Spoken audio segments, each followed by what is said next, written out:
एक स्टूडेंट किन किन चैलेंजेस को गो थ्रू करता है जिसको उसे सही से हैंडल करना आना चाहिए? दुनिया का सबसे बड़ा रोग क्या कहेंगे लोग हमेशा कहेंगे, चाहे आपका बेटा अगर रैंक 2 भी ले आएगा ना तो भी रिलेटिव पता है क्या बोलेंगे कि यार रैंक 1 नहीं आई। शाहरुख खान सर कहते हैं ना कि क्रिएटिविटी गुर्बत में नहीं आती, राइट? गरीबी में कभी भी क्रिएटिविटी नहीं आ सकती। आप यू बीइंग एन एजुकेटर, आपको क्या लगता है कि यार ये स्टेप्स होने चाहिए एक किसी भी स्टूडेंट की लाइफ में? अगर वो एक रूटीन फॉलो करता है तो वो लाइफ में बहुत कुछ अच्छा कर सकता है। मैंने सर एक बुक रीड करी थी, एटॉमिक हैबिट्स। वो book one of the best wonderful book on habits. उस बुक में ये बताया गया कि आप क्या बनोगे ना इन फ्यूचर, वो आपकी आज की हैबिट्स पे डिपेंड करता है। और दोनों लड्डू एक हाथ में नहीं हो सकते। आप ये सोचो कि यार मैं इंस्टाग्राम भी पोस्ट चलाता रहूंगा और मेरी पढ़ाई भी हो जाएगी, नहीं। इन द एंड आपके पास और आपकी क्लास के टॉपर के पास या कोई भी AIR 1 आने वाला है, सब में एक चीज कॉमन है, सबके पास 24 घंटे हैं। बट आपको लगता है कि जिन लोगों ने 6 महीने पूरा जीरो किया है वो 3 महीने में पूरा रिकवरी कर सकते हैं? पढ़ाई सर एक ऐसी चीज है जहां से बच्चा अपने मिडिल क्लास वाली फैमिली को अपर क्लास में लेके जा सकता है। आपके सामने ऐसे कोई एग्जांपल है जिन्होंने 3 महीने काम किया, 3 महीने बहुत डट के पढ़ाई की, पूरी मेहनत लगा दी और अच्छे एग्जाम्स क्रैक? हाँ सर, बहुत है, हर साल आते हैं ऐसे बहुत सारे एग्जांपल। प्रेशर ये होता है जो माना जाता है सबको कि साइंस है तो इंटेलिजेंट है, कम इंटेलिजेंट कॉमर्स में, जिसको कुछ नहीं करना है, जो उसके लिए तो आर्ट्स है, उसको आर्ट्स है। ये सर स्टेरियोटाइप है ना, हमारी सोसाइटी ने बना दिया है, बट ऐसा नहीं है। ऐसी कोई स्टडीज टेक्निक है? हाँ बिल्कुल है। आप कुछ बताओ ना स्टूडेंट्स के लिए, सबके लिए। थोड़ा बच्चे हंसेंगे कि एक है ना, हम तुक्का टेक्निक बताते हैं। सर आपने वो मूवी का डायलॉग सुना होगा ना, वो पैडमैन अक्षय कुमार की जो मूवी है, उसमें क्या कहता है कि I didn't study in IIT but now IIT studies me. आपको भी ये महसूस होता है कि जितने भी स्टूडेंट्स हैं उनको भी किताबें, एक्स्ट्रा सेल्फ हेल्प किताबें पढ़नी चाहिए? और सर मैं आपके पॉडकास्ट के थ्रू है ना बच्चों को एक और मैसेज देना चाहूँगा, जो भी कॉम्पिटिटिव की एग्जाम की तैयारी करते हैं, JEE वगैरह या नीट वगैरह की कर रहे हो, no doubt it's a competition, cut throat competition है, डिफिकल्ट है नो डाउट, लेकिन 10th स्टैंडर्ड का जब आप पूरा PCM पढ़ाते हो उसका कॉस्टिंग अप्रॉक्सीमेटली कितना आता होगा? हमारा जो कॉस्टिंग है that is just 1500 for per year, all subjects. And 12th standard का? और 12 का है 2000 रुपीज। लेकिन फिर भी 1% आपको अगर महसूस होता है कि आप ये भी अफोर्ड नहीं कर सकते और आप वो कोर्स लेना चाहते हैं, आप प्लीज मुझे कमेंट बॉक्स में डालना, हमारी टीम आपसे बात करेगी and we will make sure कि जितने भी लोग हमें कमेंट करेंगे हम सब उन लोगों को हेल्प करेंगे। बिल्कुल सर, बिल्कुल। अमेजिंग। हेलो दोस्तों, रीडर बुक्स क्लब के एक और जोरदार पॉडकास्ट में आपका बहुत बहुत स्वागत है। स्टूडेंट की जर्नी किस तरह की जर्नी होती है जहां पर वो बहुत तरह के चैलेंजेस फेस करता है। एक ऐसी जर्नी जो हर कोई गो थ्रू जरूर करता है, लेकिन उसके साथ साथ बहुत सारी एक्सपेक्टेशंस होती हैं, स्ट्रेस होता है, एंजाइटी होती है, लेकिन डिमांड इतनी ज़्यादा होती है, एक्सपेक्टेशन इतनी ज़्यादा हाई होती है पेरेंट्स की, सोसाइटी की, उसे यकीन दिला दिया जाता है कि अगर आपने स्कूल में, कॉलेजेस में अगर अच्छा स्कोर नहीं किया तो आपकी लाइफ में कुछ नहीं होगा। किसी पर्टिकुलर एग्जाम से इतना ज़्यादा कनेक्ट कर दिया जाता है कि बहुत ज़्यादा स्ट्रेस रह जाता है, एंजाइटी रह जाती है और बहुत सारे लोग बहुत गलत स्टेप भी लेने लगते हैं। इसीलिए आज हम एक बहुत अलग टॉपिक पे बात कर रहे हैं। आई थिंक हो सकता है शायद हम अपने चैनल पर इस बारे में पहली बार बात करने वाले हैं। एक बेहतरीन किताब, how to be a straight A student, जो कि कैल न्यूपोर्ट ने लिखी है। इसमें बताया गया है कि अगर कोई भी स्टूडेंट है जो अपनी जर्नी को बहुत सक्सेसफुली ट्रैवल करना चाहता है, चाहे वो किसी एग्जाम को क्रैक करना हो, चाहे वो अपनी एजुकेशन को सही से मैनेज करना हो, टाइम मैनेजमेंट करना हो, स्ट्रेस मैनेज करना हो, ओवर थिंकिंग को कम करना हो, इन सब चीज़ों के बारे में आज बहुत डिटेल में बात करेंगे। और इन सब चीज़ों के बारे में बात करने के लिए आज हमारे पास बहुत ही एक्साइटिंग एक्सपर्ट भी हैं, जिनका नाम है गौरव सुथार जी। थैंक यू सो मच आपका सर। बहुत बहुत स्वागत है। ये एक एजुकेटर हैं, अपने चैनल के माध्यम से, यूट्यूब के माध्यम से ये 10th standard, 11th standard, 12th standard को पढ़ा रहे हैं, सिखा रहे हैं। ये JEE की प्रिपरेशन भी कराते हैं, नीट की प्रिपरेशन कराते हैं। इनकी खुद की ऐप है जिसका नाम है टॉपर्स क्लैन, जिसके 4 लाख से ज़्यादा डाउनलोड है और ये बहुत सारे लोगों की लाइफ में कंट्रीब्यूट कर रहे हैं। और मैंने ऑब्जर्व किया है जिस एनर्जी से आप सिखाते हो वो इतनी एक्साइटिंग है वो energy. I am telling you कि आज जो भी, अगर आप एक स्टूडेंट हैं, आप कुछ सीख रहे हैं, कुछ समझ रहे हैं और बहुत प्रेशर ले रहे हैं और लाइफ में बहुत कुछ अच्छा करना चाहते हैं, तो ये पॉडकास्ट आपकी लाइफ को बदल सकता है। तो आपका दोबारा से बहुत बहुत स्वागत है। Thank you so much sir for having me, and काफ़ी अच्छा इंट्रोडक्शन दिया आपने, थैंक यू सो मच। तो मैं बहुत एक्साइटेड हूँ क्योंकि मैंने आपकी वीडियोस देखी और मेरी टीम ने बहुत स्ट्रांगली आपका नाम रिकमेंड किया कि सर इनको तो रखना चाहिए, इनको प्लीज़ आप बुला लो। और मैं कहीं ना कहीं जब मैंने आपका कंटेंट देखा तो मुझे समझ में आया कि कोई एक इतनी यंग एज में आपने अनअकैडमी के लिए काम किया। जी सर। आपने अड्डा के लिए काम किया, जी सर। आपके यूट्यूब पर ऑलमोस्ट 7.5 लाख सब्सक्राइबर है, जी। इंस्टाग्राम पर 1 लाख से ज्यादा सब्सक्राइबर है, आपके ऐप के 4 लाख डाउनलोड है जो कि आपकी खुद की ऐप है। जी। ठीक है, तो उसके बाद भी आपको आपके YouTube चैनल को बाय करने के लिए करोड़ों रुपए का ऑफर मिला जिसको आपने मना कर दिया। Yes sir.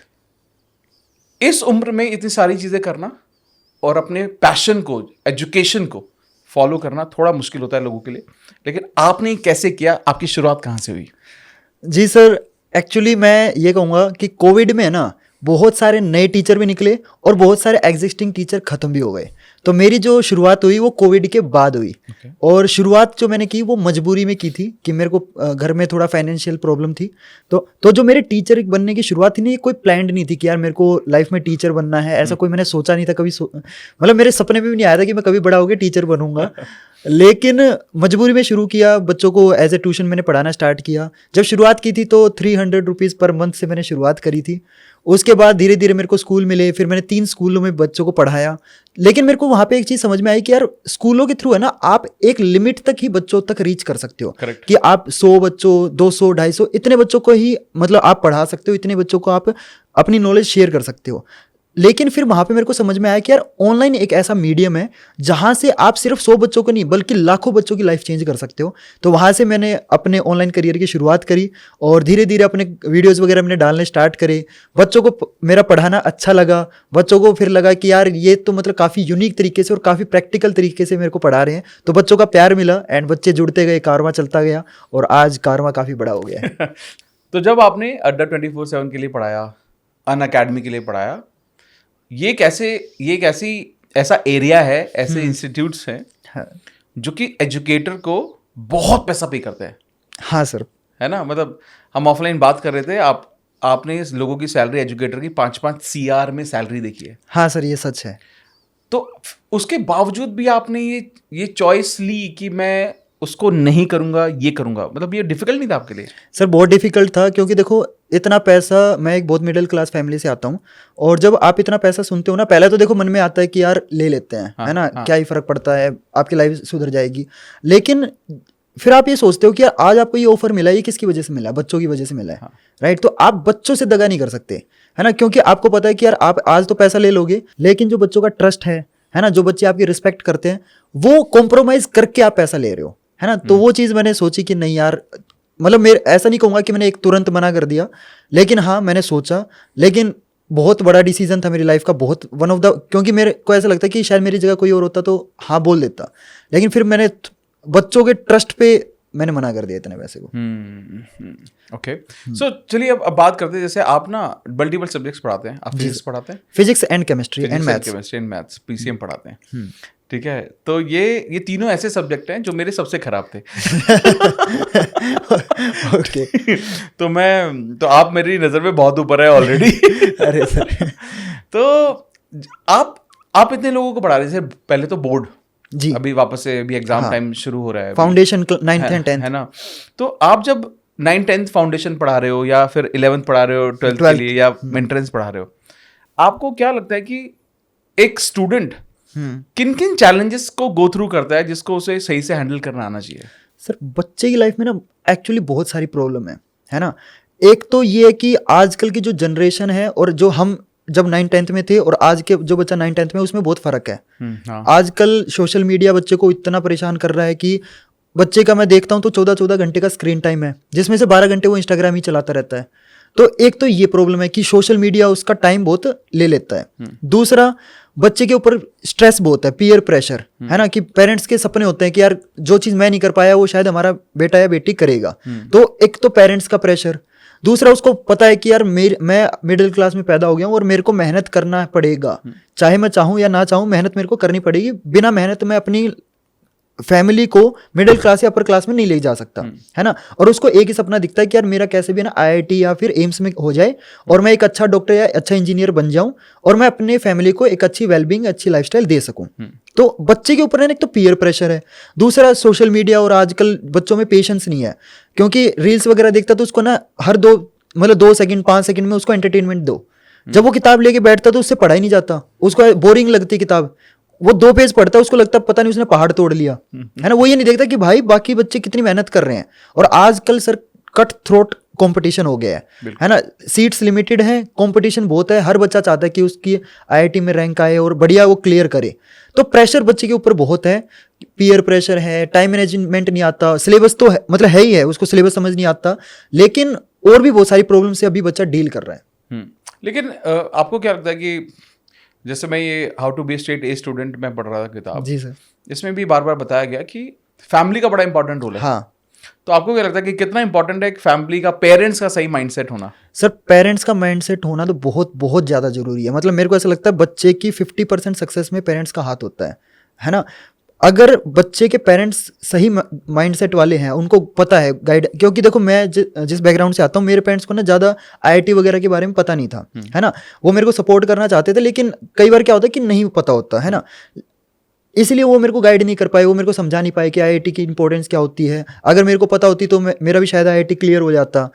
तो पेरेंट्स को अगर नॉलेज होगी ना, तो उससे क्या होता है बच्चे का ना बहुत टाइम बच जाता है। अगर पेरेंट्स उसको सही डायरेक्शन में पहले से ही रखें कि भाई बेटा तेरे को ये करना है, लेकिन वो बच्चे के लिए नेगेटिव भी प्ले आउट हो जाती है कई बार, क्योंकि पेरेंट्स कई बार अपने सपने बच्चों पे थोप देते हैं, है ना। तो पेरेंट्स का माइंडसेट ऐसा होना चाहिए कि बच्चे को गाइड करे, इन द एंड बच्चे को क्या करना है बच्चे की भी सुने, सिर्फ अपनी तरफ से वन साइडेड ना रखे कि भाई तेरे को यही करना है, यही करना है। तो पेरेंट्स का यहाँ पे बहुत बड़ा रोल है, बच्चे को भी समझना पड़ेगा, और जो आजकल सिनेरियो चल रहा है वो भी पेरेंट्स को समझना पड़ेगा, और उन दोनों चीजों को समझ के ही बच्चे को, पेरेंट्स को डिसीजन लेना पड़ेगा। तो आपको जैसे आज के टाइम में ना पेरेंट्स का मुझे लगता है जो प्राइम थॉट प्रोसेस ये भी होता है कि यार रिलेटिव्स को क्या बोलेंगे, बच्चे ने क्या किया है, उसका फ्यूचर इसी तरीके से बन सकता है। हाँ। तो ये मुझे लगता है ये जो चाहे सोशल मीडिया कह लो या सोसाइटी कह लो, सोसाइटी इसका प्रेशर बहुत ज्यादा है। तो क्या आपको ऐसा चांस मिलता है जहां पर आप पेरेंट्स को भी थोड़ा बहुत गाइड करते हैं? हाँ सर, मेरे को ना काफ़ी पेरेंट्स के कॉल आते हैं, काफ़ी पेरेंट्स पूछते रहते हैं, मतलब अलग अलग टाइप की क्वेरीज आती हैं कि मेरा बेटा ये कर रहा है, उसको ये प्रॉब्लम आ रही है, सब्जेक्ट में समझ नहीं आ रहा। तो पेरेंट्स को हम एकेडमिकली तो गाइड करते ही हैं कि भाई ये चीज़ें कराओ, लेकिन पेरेंट्स को हम थोड़ा बहुत है ना ये भी समझाते हैं कि बच्चे का इंटरेस्ट जानो, है ना। सिर्फ रिलेटिव के प्रेशर से कि भाई मेरा बेटा तो आईआईटी ही करेगा, है ना, आईआईटी नहीं हुआ तो ये तो खत्म है। और आजकल तो आपको पता है कि कोटा वगैरह में जाते हैं तो बच्चे फिर गलत स्टेप वगैरह उठा लेते हैं। तो मैं बच्चों को यही बोलूंगा कि यार देखो अपना बेस्ट दो, ठीक है, इससे फर्क नहीं पड़ता कि देखो रैंक तो जस्ट एक नंबर है, और ऐसा नहीं है कि आपकी रैंक नहीं आएगी तो आप लाइफ में कुछ अचीव नहीं कर पाओगे। मेरे ख्याल से सर और मैं, हम दोनों कोई आईआईटी वगैरह से पास आउट नहीं है ना, लेकिन फिर भी हम एक अच्छा लाइफस्टाइल अपने पेरेंट्स को प्रोवाइड कर पा रहे हैं। तो ऐसा जरूरी नहीं है कि आपकी जो लाइफ की ट्रेजेक्टरी वो सिर्फ आईआईटी से ही होके जाएगी, है ना। हो सकता है कि आप में कोई एक्स्ट्रा टैलेंट हो, कोई क्रिएटिव फील्ड में आप जाना चाहते हो, या कोई भी ऐसा अलग फील्ड आप चूज करना चाहते हो। ऐसा कोई जरूरी थोड़ी कि आप पढ़ाई करोगे तो ही आपकी अच्छी लाइफ होगी, है ना। कोई भी आप में एक्स्ट्रा टैलेंट है, चाहे आपको गिटार बजाना आता है, कुछ भी आपको एक्स्ट्रा टैलेंट है, आप उसको भी टाइम दो, ठीक है। और रिलेटिव वगैरह देखो यार, लोग क्या कहेंगे, लोगों का काम है कहना, ठीक है, इस बीच कहीं बीत ना जाए रहना। ये बहुत जीवन की सच्चाई है कि लोगों को दिखाने के लिए अगर आप काम मतलब चाहते हो ना कि मेरे बेटे की रैंक आ जाए, तो लोगों को आप कभी भी सेटिस्फाई नहीं कर पाओगे, ठीक है। दुनिया का सबसे बड़ा रोग क्या कहेंगे लोग हमेशा कहेंगे, चाहे आपका बेटा अगर रैंक 2 भी ले आएगा ना, तो भी रिलेटिव पता क्या बोलेंगे कि यार रैंक 1 नहीं आई। तब क्या करोगे आप? तो इंस्टेड ऑफ आप अपने मतलब रिलेटिव्स को, पड़ोसियों को सेटिस्फाई करने के, आप अपने बच्चे से बात करो कि आपका बच्चा क्या चाहता है। अगर आपका बच्चा पढ़ना चाहता है तो प्लीज पढ़ाई में भी सपोर्ट करो, ठीक है। और मैं बच्चों को भी ये चीज बोलना चाहूंगा कि यार आजकल की जनरेशन में ये चीज हो गई है कि उनको क्विक सक्सेस चाहिए, है ना। यूट्यूब पे स्टोरी देख लेंगे कि 17 साल का लड़का इतना पैसा कमा रहा है, नो डाउट अच्छी बात है, ठीक है, लेकिन पढ़ाई बहुत इंपॉर्टेंट है, ठीक है। अगर आप में कोई एक्स्ट्रा टैलेंट है आप बिल्कुल उसको टाइम दीजिए, लेकिन अपनी एकेडमिक पढ़ाई को प्लीज उसको मतलब बंद मत कीजिए। मैं देखता हूँ बच्चे ना ऐसे सोचते हैं कि यार मैं तो भाड़ में गई पढ़ाई, कोई मतलब नहीं है पढ़ाई से, मैं तो अपने पैशन को फॉलो करूंगा। ये गलत है। मिनिमम बेसिक पढ़ाई आपकी बहुत इंपॉर्टेंट है, ठीक है। अगर आप लाइफ में कुछ भी कर लोगे, अगर आपकी बेसिक पढ़ाई कंप्लीट नहीं होगी तो कोई आपको बेवकूफ बना के चला जाएगा। तो सर मैं तो यही कहूंगा कि instead of satisfying your relative and your neighbours, आप अपने पैशन को फॉलो करो विद एकेडमिक्स। ये मेरा मैसेज है। अमेजिंग। अब ना मैं एक चीज के बारे में बात करता हूँ, आपने बहुत अच्छी बात की है, पैशन जी। अब जैसे ना क्या आपके पास ये सवाल आते हैं बच्चों के कि मेरे को अपना पैशन फॉलो करना है या मुझे पता ही नहीं मेरा पैशन क्या है? हाँ। तो आप उनको कैसे वो पॉइंट आप कैसे हैंडल करते हो? तो सर मेरे को ना बच्चों के बहुत मैसेज आते हैं कि भैया मेरे को ना इस चीज में इंटरेस्ट है, मेरे को ये करना है, और मैं कभी भी उनको रोकता नहीं हूँ। देखो मैं ना बच्चों को हमेशा ये चीज बोलता हूँ कि अगर आपको अपनी स्कूल लाइफ में कोई भी को करिकुलर एक्टिविटीज, चाहे स्पोर्ट्स हो, चाहे आपका स्टेज अपीयरेंस हो, स्टेज पे कोई डिबेट करने, कुछ भी एक्स्ट्रा चीजें करने का मौका मिले जरूर करो। ठीक है, ये चीज बहुत इंपॉर्टेंट है। पब्लिक स्पीकिंग, कम्युनिकेशन स्किल, ये एक ऐसी स्किल्स हैं जो आपको लाइफ में बहुत काम आने वाली है, बहुत काम आने वाली है। तो स्कूल में कभी भी मौका मिले ना, कोई भी हॉबी हो, आपकी हॉबी होना बहुत जरूरी है। आपकी लाइफ ऐसे नहीं होनी चाहिए कि बस यार आप 24-24 घंटे पढ़ाई कर रहे हो, है ना। आप सिर्फ पढ़ाई करने के लिए, मतलब सिर्फ पढ़ाई लाइफ नहीं है, ठीक है। आप पढ़ाई के साथ साथ अपनी हॉबीज, अपना जो भी पैशन है उसको भी कंटिन्यू करो, ठीक है। अगर आपने अभी तक पैशन अपना पहचाना नहीं है, आपको पता नहीं कि यार आप में क्या एक्स्ट्रा टैलेंट है, तो उस वेट करो, 10 चीजें ट्राई करो, ठीक है। 10 चीजें ट्राई करो, उसमें से 8 चीजें आपको खुद समझ में आ जाएगा कि यार ये चीज मेरे लिए बनी है, ये चीज मेरे लिए नहीं बनी है, ठीक है। फिर उन 2 चीजों में से दोनों में ट्राई करो, ठीक है। जहां, और एक चीज और याद रखना, without money passion can't survive, ठीक है। ये बहुत इंपॉर्टेंट चीज है।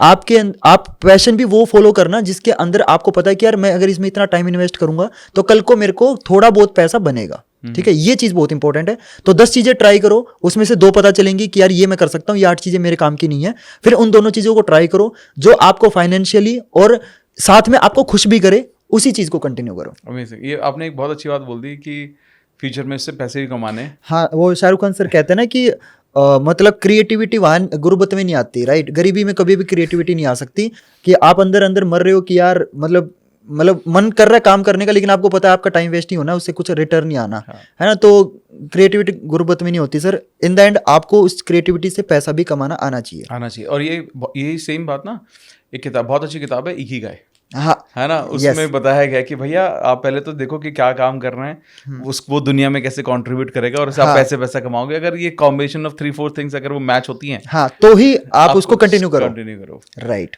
अमेजिंग। Okay, great. अब एक चीज बताइए, जैसे क्या होता है, अब एक स्टूडेंट है, अब मान लेते हैं फॉर एग्जाम्पल 10th स्टैंडर्ड में है, बोर्ड आ रहे हैं, क्योंकि बहुत सारे लोग हैं जो 10th में होंगे, 12th में होंगे, ठीक है, या हो सकता है ग्रेजुएशन में भी एग्जाम आ रहे हैं, तैयारी कर रहे हैं। आपको एक क्या डिसिप्लिन आप सजेस्ट करते हो कि यार ये डिसिप्लिन होना चाहिए, मतलब वो रोड मैप बताओ कि अगर कोई इसे स्टूडेंट देख रहा है तो वो एक डिसिप्लिन फॉलो करे कुछ स्टेप्स का, और ताकि वो एक अच्छा स्कोर ला सके। क्योंकि कहीं ना कहीं देखो, आपको पता ही है कि अब चाहे वो पेयर प्रेशर है, चाहे कुछ चीज़ है, अब लोगों को अच्छे कॉलेज में एडमिशन चाहिए। सही बात है ना। अब हम और आप being an educator, I am being I do lot of things, दो मैं किताबों के बारे में बात करता हूँ, स्पिरिचुअली भी बहुत सारी बात करता हूँ। हमारा थॉट है कि लोगों को वो मिल सके जो वो चाहते हैं, हाँ। जो अपना, जो उनका अल्टीमेट ड्रीम है जो। तो आप बीइंग एन एजुकेटर, आपको क्या लगता है कि यार ये स्टेप्स होने चाहिए एक किसी भी स्टूडेंट की लाइफ में, अगर वो एक रूटीन फॉलो करता है तो वो लाइफ में बहुत कुछ अच्छा कर सकता है। सर यहाँ पे ना जो सबसे इंपॉर्टेंट चीज है ना, दैट इज डिसिप्लिन। डिसिप्लिन है ना, एक तो बच्चा डरता है, उसको ये लगता है डिसिप्लिन मतलब मेरे को ना बस टाइम फिक्स हो गया कि 3 बजे ये काम करना, 4 बजे ये काम करना, ऐसा नहीं होता। डिसिप्लिन आपका फ्रेंड है, वो आपका एनिमी नहीं है। वो आपको ना मतलब एक कड़वी दवाई की तरह है वो, है ना। स्टार्टिंग में आपको दिक्कत होगी कि यार मतलब परेशानी होगी, क्योंकि आप अपना कंफर्ट जोन छोड़ रहे हो, है ना। कि आपको अगर 3 से 4 आपने डिसाइड कर लिया कि मेरे को मैं पढ़ूंगा, है ना, 4 से 5 में अपना मतलब आपने अपना प्लान कर लिया, रूटीन प्लान कर लिया कि यार मेरे को ये टाइम टेबल अपना फॉलो करना है। पहली चीज, टाइम टेबल किसी और का फॉलो मत करो, ठीक है। कि यार मेरी क्लास का टॉपर ये टाइम टेबल फॉलो करता है, वही मैं फॉलो करूंगा, ऐसा कोई जरूरी नहीं है। आप अपने दिन के हिसाब से, अपने फैमिली के नेचर के हिसाब से, अपना माहौल, अपना घर का परिवार, सबका अपना अपना होता है हिसाब किताब, तो आप अपने हिसाब से अपना टाइम टेबल फिक्स करो, ठीक है। ऐसा कोई जरूरी नहीं कि किसी और का टाइम टेबल आपके लिए वर्क कर जाए या आपका टाइम टेबल किसी और के लिए वर्क कर जाए। आप अपना टाइम टेबल खुद डिसाइड करो कि आप अपना देखो कि किस टाइम आपका माइंड सबसे ज्यादा वर्क करता है ना। और मैं हमेशा सर बच्चों को यही चीज बताता हूँ, एक बुक है ईट दैट फ्रॉग, है ना, ईट दैट फ्रॉग। इसमें क्या बोला जाता है कि जितने भी आपके मुश्किल और जो इंपॉर्टेंट काम है ना, वो आप सुबह ही, मतलब जब आप सबसे ज्यादा एनर्जेटिक हो तब निपटाओ। करेक्ट, एग्री, है ना। तो रूटीन इस हिसाब से बनाओ, आप डिसाइड करो कि किस टाइम आपका माइंड सबसे ज्यादा एक्टिव रहता है। अगर आपको लगता है कि यार मेरे को ना रात में पढ़ने से चीजें इजीली याद होती हैं, तो आप रात में पढ़ो, ठीक है। अगर आपको लगता है कि यार मेरे को ना सुबह उठ के रिवीजन करना पसंद है, उससे मेरे को चीजें रिवाइज इजीली हो जाती है, तो सुबह उठ के करो। ऐसा कोई फिक्स नहीं है। What works for you, follow that. Wow, this is amazing. Okay, हाँ, पहली चीज तो डिसिप्लिन, मतलब अपने हिसाब से बनाना टाइम टेबल। डिसिप्लिन बहुत इंपॉर्टेंट है। मैंने सर एक बुक रीड करी थी एटॉमिक हैबिट्स। हाँ। वो book one of the best wonderful book on habits. उस बुक में ये बताया गया कि आप क्या बनोगे ना इन फ्यूचर, वो आपकी आज की हैबिट्स पे डिपेंड करता है कि आज आप किन किन चीजों को फॉलो कर रहे हो। ठीक है, अगर आपका आज वेस्ट हो जाता है तो रात को आप क्या करोगे कि रात है ना, आप सोते टाइम है ना छत को देखोगे और आपके अंदर ना गिल्ट वाला फैक्टर होगा कि यार मैंने ना अपना पूरा दिन वेस्ट कर दिया है ना, और फिर आपके माइंड में आएगा कि यार आज का दिन तो वेस्ट हो गया, चल मैं कोई नहीं कल से पढ़ना स्टार्ट करूंगा। वो कल कभी नहीं आता। जो कुछ है आज है। तो यहां पे आपकी हेल्प करेगा डिसिप्लिन। एक फिक्स कर लो कि भाई मेरे को अगर इतना पढ़ना है तो डेली पढ़ूंगा। ठीक है, एक दिन पढ़ के आप कोई भी है ना, मतलब बहुत कोई भी रैंक नहीं आने वाली। कोई भी टॉपर देख लोगे, हर टॉपर में एक कॉमन चीज होती है, दैट इज डिसिप्लिन। ठीक है, फिक्स करो कि यार मेरे को दिन में 2 घंटे 3 घंटे, आप अपने हिसाब से देखो उतना मैं डेली पढ़ूंगा। एक दिन है ना 100 घंटे मतलब एक दिन अगर 24 घंटे तुम्हारे पास, एक दिन में 12 घंटे पढ़ने से कुछ नहीं होने वाला। ठीक है, डेली चाहे 2 घंटे पढ़ो लेकिन डेली पढ़ो, वो इंपॉर्टेंट है। तो हैबिट बनाओ। डिसिप्लिन बहुत इंपॉर्टेंट है। डिसिप्लिन आपको कड़वी दवाई की तरह है, स्टार्टिंग में थोड़ा सा परेशान करेगा, लेकिन जब 1 महीने तक फॉलो कर लो मेरे कहने पे, ठीक है, 1 महीने तक डिसाइड कर लो कि यार मैं 2 घंटे बैठ के पढ़ाई करूंगा। स्टार्टिंग में हो सकता है कि आपको ना जब पढ़ने बैठोगे तो आपसे बैठा ना जाए, आपको ना मतलब हो जाता है ना कि खुजली होने लग जाती है, उठ भाई उठ, है ना, उनको पढ़ने का मन ही नहीं करता है ना, कि बैठ गए यार क्या कर रहा हूं मैं, क्या कर रहा हूं। तो स्टार्टिंग के 2-3 दिन बैठ जाओ। मैं देखो स्टार्ट कैसे करना है, बैठ जाओ, रीड मत करो, बैठने की आदत डालो। पहले एक बार बैठ गए, फिर धीरे धीरे क्या होगा कि आपकी आदत बनती जाएगी, फिर आपको डिसिप्लिन का जो मैजिक है ना वो आपको 1 महीने बाद पता चलेगा। तो मेरे कहने पे प्लीज एक बार है ना डिसिप्लिन की आदत डालो 1 महीने तक। अगर आपको रिजल्ट ना आए तो बता देना, मैं गारंटी देता हूँ रिजल्ट पक्का आएगा सर।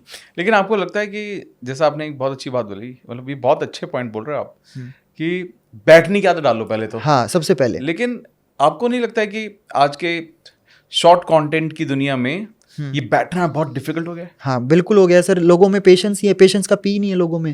लोग मतलब उनको चाहिए 5 सेकंड में एंटरटेनमेंट। उनको चाहिए कि मेरा जो डोपामीन है ना वो एकदम से ऊपर कर दो। राइट, तो बच्चों से बैठा ही नहीं जा रहा। सबसे बड़ी प्रॉब्लम ये है कि भाई पहले बैठने की आदत डालो, क्योंकि तुम्हारे अंदर पेशेंस नहीं है। तो पहले तो है ना जो आपका स्क्रीन टाइम है ना वो सबसे बड़ा दुश्मन है। और दोनों लड्डू एक हाथ में नहीं हो सकते। आप ये सोचो कि यार मैं इंस्टाग्राम भी पोस्ट चलाता रहूंगा और मेरी पढ़ाई भी हो जाएगी, नहीं। इन द एंड आपके पास और आपकी क्लास के टॉपर के पास या कोई भी AIR 1 आने वाला है, सब में एक चीज कॉमन है, सबके पास 24 घंटे हैं। ठीक है, अब तुम्हें डिसाइड करने हैं, तुम्हारे 24 घंटे का किंग तुम हो, तुम डिसाइड करोगे। मैं डिसाइड नहीं करने वाला तुम अपने 24 घंटे कहां वेस्ट करने वाले हो और कहां यूज करने वाले हो, तुम्हें डिसाइड करना है। ठीक है, आप अपने 24 घंटे में क्या करते हो वही आपके अगले 24 घंटे सुधारने वाला है। तो प्लीज ये पहले तो शॉर्ट कंटेंट देखना, जिसकी वजह से आपका पेशेंस कम हो गया है। ठीक है, आपको डोपामिन हाई चाहिए हर 2 मिनट में। पहले तो अपना जो स्क्रीन टाइम है उसको कम करो। ठीक है, फिर धीरे धीरे आपकी आदत बनेगी। देखो एटॉमिक हैबिट्स में भी सर ये बात बोली गई है कि कोई भी आदत एकदम से नहीं बन सकती, वो धीरे धीरे आपको बनानी पड़ेगी, आपको कांस्टेंट एफर्ट करने पड़ेंगे। ठीक है, एकदम से कोई भी मतलब अगर आप सोचोगे यार एक दिन मैं जिम में जाके ना 4 घंटे एक्सरसाइज कर लूंगा और मेरी बॉडी बन जाएगी, नहीं। डेली जाओ, लेकिन चाहे 1 घंटा जाओ लेकिन डेली जाओ, वो इंपॉर्टेंट है। तो बैठने की आदत आपको बनानी पड़ेगी। प्लीज ये जो शॉर्ट कंटेंट आप देखते हो आपको पता नहीं चल रहा, आपका सिर्फ टाइम वेस्ट नहीं हो रहा। आप जब 100 वीडियो देखते हो, आपके वो 100 वीडियो आपके दिमाग में जाते हैं। ठीक है, फिर आपका माइंड वैसा ही बन जाता है।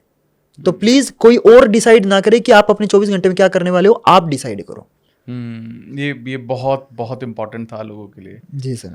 अब मुझे एक चीज बताइए, जैसे जैसे एग्जाम पास आते हैं, जैसे अब जो करंट वक्त है, हाँ। अब लोगों के एग्जाम भी आ रहे हैं और एंट्रेंसेस भी हैं, है ना, सभी तरह के एग्जाम्स आ रहे हैं। तो इस वक्त आप क्या एडवाइस देते हो लोगों को कि भाई, क्योंकि लोग देखो बच्चे हैं, प्रेशर है, सेल्फ प्रेशर भी है, क्योंकि सोशल मीडिया पे बहुत लोगों को देख रहे हैं, वो भी खुद पीयर प्रेशर, पेरेंट्स का प्रेशर है, अपने क्लासमेट्स का प्रेशर है, और ऊपर से उनको पता है कि 6 महीने मैंने कुछ किया ही नहीं है। तो वो भी प्रेशर है, और गिल्ट के साथ प्रेशर है। और अब तो डेट शीट वगैरह भी आ गई बच्चों की। हाँ, डेट शीट आ गई, आप बता रहे थे। तो अब इस दौरान मतलब क्या चीज समझने की जरूरत है जो कि बहुत ज्यादा जरूरी है? यार अपने जो घोड़े हैं ना उनको कस लो, यही है। क्योंकि देखो तुमने 6 महीने वेस्ट कर दिए, यानी कि तुम बाकी बच्चों से 6 महीने पीछे हो, है ना। अगर आप अभी भी सीरियस नहीं होगे, अभी भी आप ये सोचोगे कि बहुत टाइम बचा हुआ है, तो आप अपना ही बेवकूफ बना रहे हो। और किसी का कुछ नहीं जा रहा। ठीक है, कि सिर्फ और सिर्फ किसी का नुकसान होगा तो तुम्हारा होगा, ना तुम्हारे स्कूल टीचर का होने वाला, ना तुम्हारे क्लासमेट का होने वाला। तुम अपना ही नुकसान करोगे। और हम आपको ही समझा रहे हैं कि प्लीज सुधर जाओ। अगर 6 महीने वेस्ट कर दिए हैं कोई बात नहीं, ठीक है, जो वेस्ट हो गया उस पर गिल्ट करने से कुछ नहीं होने वाला। ये देखो कि अगले 3 महीने में आप क्या कर सकते हो। बैठो, एक पेज लो, पेन लो और प्रॉपर प्लान बनाओ कि मेरा क्या क्या सिलेबस बचा हुआ है, क्या क्या मेरा कवर हो चुका है। जो कवर हुआ है उसकी रिवीजन करो, जो बचा हुआ है जल्दी से जल्दी वन शॉट लेक्चर वगैरह देख के अपना पहले सिलेबस कंप्लीट करो, ठीक है। और कोई भी अच्छी बुक लेके अपनी जो तैयारी वो जल्दी से शुरू कर दो। ये जो 3 महीने हैं ये आपकी लाइफ में हमेशा आपके मतलब ये वापस नहीं आने वाले, पहली चीज है ना। ये 10th class, 11th 12th JEE या नीट जिसमें जो भी कर रहे हो आप, ये टाइम आपका एक बार चला गया उसके बाद वापस नहीं आएगा। तो प्लीज जितना भी आपके पास टाइम बचा है उसको फिगर आउट करो कि क्या क्या आपका हो चुका है, क्या क्या आपका बचा हुआ है, एंड फोकस करो, ठीक है। उसके हिसाब से आपका प्रॉपर टाइम टेबल बनाओ और डिसिप्लिन बनाओ कि भाई 3 महीने मैं जान लगा दूंगा अपनी, ठीक है। जान लगानी पड़ेगी क्योंकि अब जो तुमने 6 महीने में अपना टाइम वेस्ट किया है वो भी तो आपको रिकवर करना है, वो भी तो रिकूप करना है आपको। तो जान लगानी पड़ेगी, पूरा मतलब झोंक दो खुद को। ये सोचो कि ये जो एग्जाम है ना ये आपकी लाइफ का पहला और आखिरी एग्जाम है। ये सोच के करोगे तो ही अच्छे नंबर आएंगे, वरना यार देखो जैसे 6 महीने निकाले वैसे तो आप 3 महीने भी निकाल सकते हो। बट आपको लगता है कि जिन लोगों ने 6 महीने पूरा जीरो किया है वो 3 महीने में पूरा रिकवरी कर सकते हैं? सर देखो, नो डाउट उनको एक्स्ट्रा मेहनत करनी पड़ेगी, है ना। मतलब एकदम से आप में हो सकता है कि आप कोई मोटिवेशन वीडियो देख लो, मेरी देख लो, या इस वीडियो को बाद आप शायद आप में जुनून आ जाए कि यार मैं पढ़ूंगा। हो सकता है कि कोई मोटिवेशन वीडियो देख के या मेरी इस वीडियो को देख के, ये जो हमारा पॉडकास्ट देख के आपको हो सकता है कि आप में मोटिवेशन आ जाए कि यार करना है, ठीक है। लेकिन ये मोटिवेशन सिर्फ आपका 2 दिन टिकेगा। जो मोटिवेशन सर खुद से आता है ना, वो मोटिवेशन कहीं से भी नहीं आ सकता। आप अपने पेरेंट्स को देखो यार, आपके पेरेंट्स मतलब आप पे कितना पैसा इन्वेस्ट करते हैं, आप पे कितना मतलब उनके सपने आप पे लगे हुए हैं कि यार मेरा बेटा या मेरा बेटी कुछ करेगी, अच्छा करेंगे और ये हमें प्राउड फील कराएंगे। क्या आप अपने पेरेंट्स को प्राउड फील नहीं कराना चाहते? तो आप अपने लिए तो करोगे ही करोगे, लेकिन अपने पेरेंट्स के लिए भी आपको करना है। और ये बात देखो यार, मैं मिडिल क्लास से आता हूं, तो ये चीज अगर आप भी मिडिल क्लास से हो तो आप बहुत अच्छे से समझोगे कि पढ़ाई सर एक ऐसी चीज है जहां से बच्चा अपने मिडिल क्लास वाली फैमिली को अपर क्लास में लेके जा सकता है। यही उनके लिए एक रास्ता है। चाहे अगर आप जेई की तैयारी कर रहे हो, नीट की तैयारी कर रहे हो, क्योंकि आपको पता है नीट में अगर आपका नीट क्लियर नहीं होगा तो आप क्या आपके पेरेंट्स इतना बड़ा जो फीस है मेडिकल प्राइवेट मेडिकल कॉलेज की जो करोड़ों में फीस होती है अफोर्ड कर सकते हैं? तो खुद के लिए नहीं, अपने पेरेंट्स के लिए भी आपको पढ़ना है। तो प्लीज 6 महीने में नो डाउट सर बहुत सारे बच्चे हैं वेस्ट कर देते हैं, सीरियस नहीं होते, लेकिन अभी भी चाहो तो किया जा सकता है। इंस्टेड ऑफ ये सोचने कि 6 महीने मैंने क्या किया, ये सोचो कि अगले 3 महीने में मैं क्या कर सकता हूं। पॉजिटिव साइड देखो। और हो सकता है हाँ आपको थोड़ी सी एक्स्ट्रा मेहनत करनी पड़ेगी, क्योंकि वो भी आपकी ही गलती है, इसीलिए आपको एक्स्ट्रा मेहनत तो करनी पड़ेगी। आपके सामने ऐसे कोई एग्जाम्पल है जिन्होंने 3 महीने काम किया, 3 महीने बहुत डट के पढ़ाई की, पूरी मेहनत लगा दी और अच्छे एग्जाम्स क्रैक? हाँ सर बहुत है, हर साल आते हैं ऐसे बहुत सारे एग्जाम्पल। और बच्चे होते हैं कि भैया देखो अब आप ही हो, है ना, आपके ही भरोसे बैठा हूं, मैंने तो अपने 6 महीने बहुत वेस्ट कर दिए। फिर मैं उनको प्रॉपर गाइड करता हूं कि देख यार पहले तो प्लान बनाओ कि कौन कौन से ऐसे चैप्टर हैं जो आपको बहुत अच्छे से आते हैं। हाँ। लिस्ट बनाओ कौन से ऐसे चैप्टर हैं जो आपको ठीक ठाक आते हैं, और तीसरी कैटेगरी में वो डालो कौन से चैप्टर हैं जो आपको बिल्कुल नहीं आते। सबसे पहला स्टेप आपका होना चाहिए कि कैसे भी करके मेरे को सिलेबस कंप्लीट करना है, क्योंकि जो चैप्टर आपके बच गए ना वो तो फिर पेपर में हो सकता है कुछ ऐसे चैप्टर हो जो ईजी हो लेकिन आपने किए नहीं।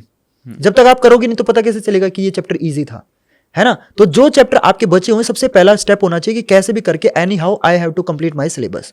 जब आपका सिलेबस कंप्लीट हो जाएगा उसके बाद रिवीजन होगी, और ये 2 चीजें भी कर लोगे ना तो भी आप अबव एवरेज मार्क्स स्कोर कर सकते हो। उसके बाद अगर आपके पास टाइम बचता है, क्योंकि वो डिपेंड करता है सर किस बच्चे के कितने चैप्टर बचे हुए हैं, अगर आपके पास टाइम बचता है तो अपने सैंपल पेपर जरूर करना, चाहे हर सब्जेक्ट के 2-2 सैंपल पेपर करना, लेकिन करना जरूर। ये बहुत इंपॉर्टेंट, ये बेसिक चीज है।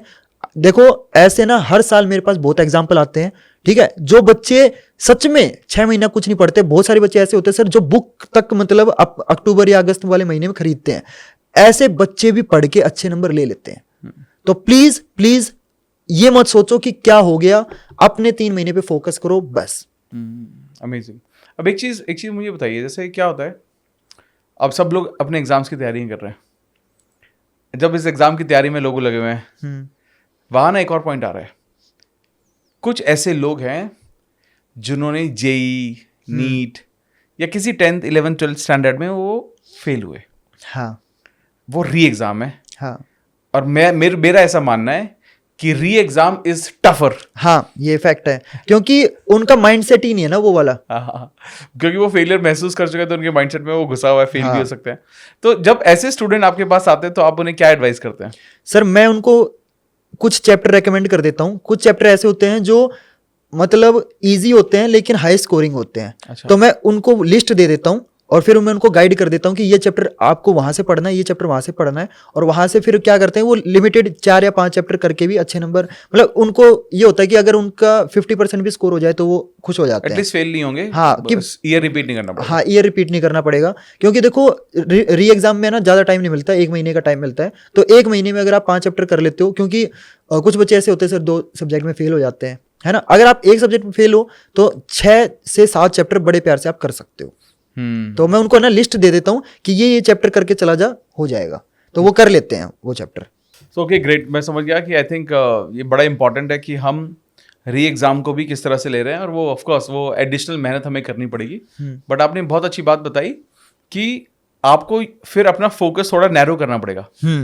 नैरो करना पड़ेगा, और जब आप नैरो कर लोगे अपना फोकस की पहले मैं ये चैप्टर क्लियर करता हूं ताकि पहले मिनिमम नीडेड स्कोर मैं अचीव कर लूं, कि भाई मैं पहले पास हो जाऊं, पहले मैं पास हो जाऊं। हाँ, उसके फर्स्ट बाद प्रायोरिटी आपकी वही है कि मेरे को कैसे भी करके एनी हाउ मेरे को पास होना है। पास होना है। गुड।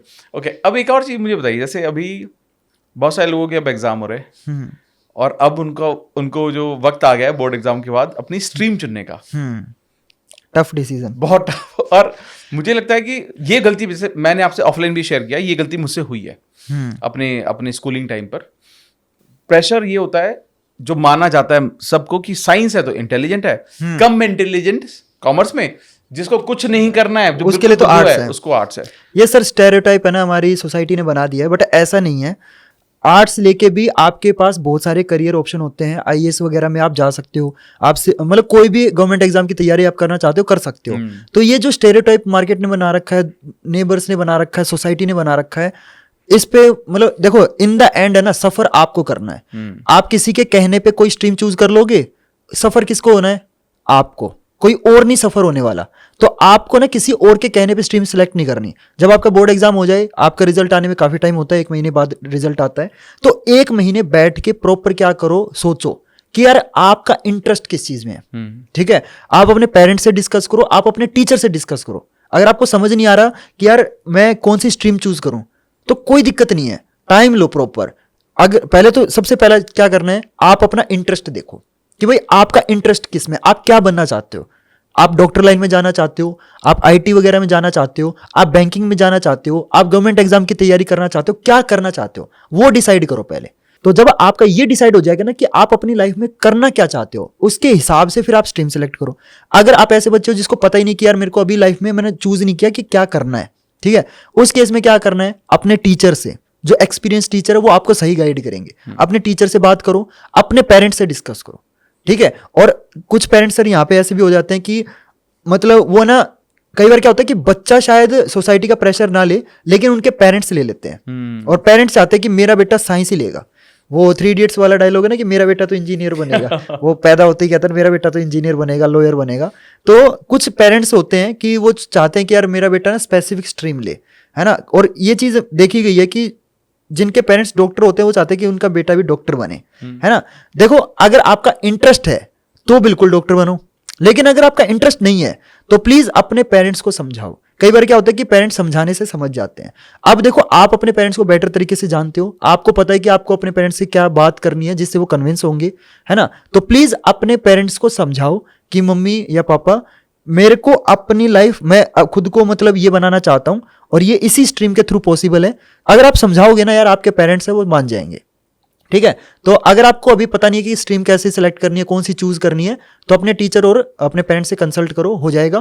या फिर आप एक और काम कर सकते हो, आपके जो सीनियर है, जो आपके 11th 12th में आपका कोई कजन है, कोई आस पड़ोस में भाई दोस्त है, तो उससे डिस्कस करो, वो आपको बढ़िया गाइड करेगा। तो स्ट्रीम सिलेक्शन यहाँ पे सर बहुत इंपॉर्टेंट है, क्योंकि एक बार आपकी स्ट्रीम सेलेक्ट हो जाती है उसके बाद आप कुछ नहीं कर सकते।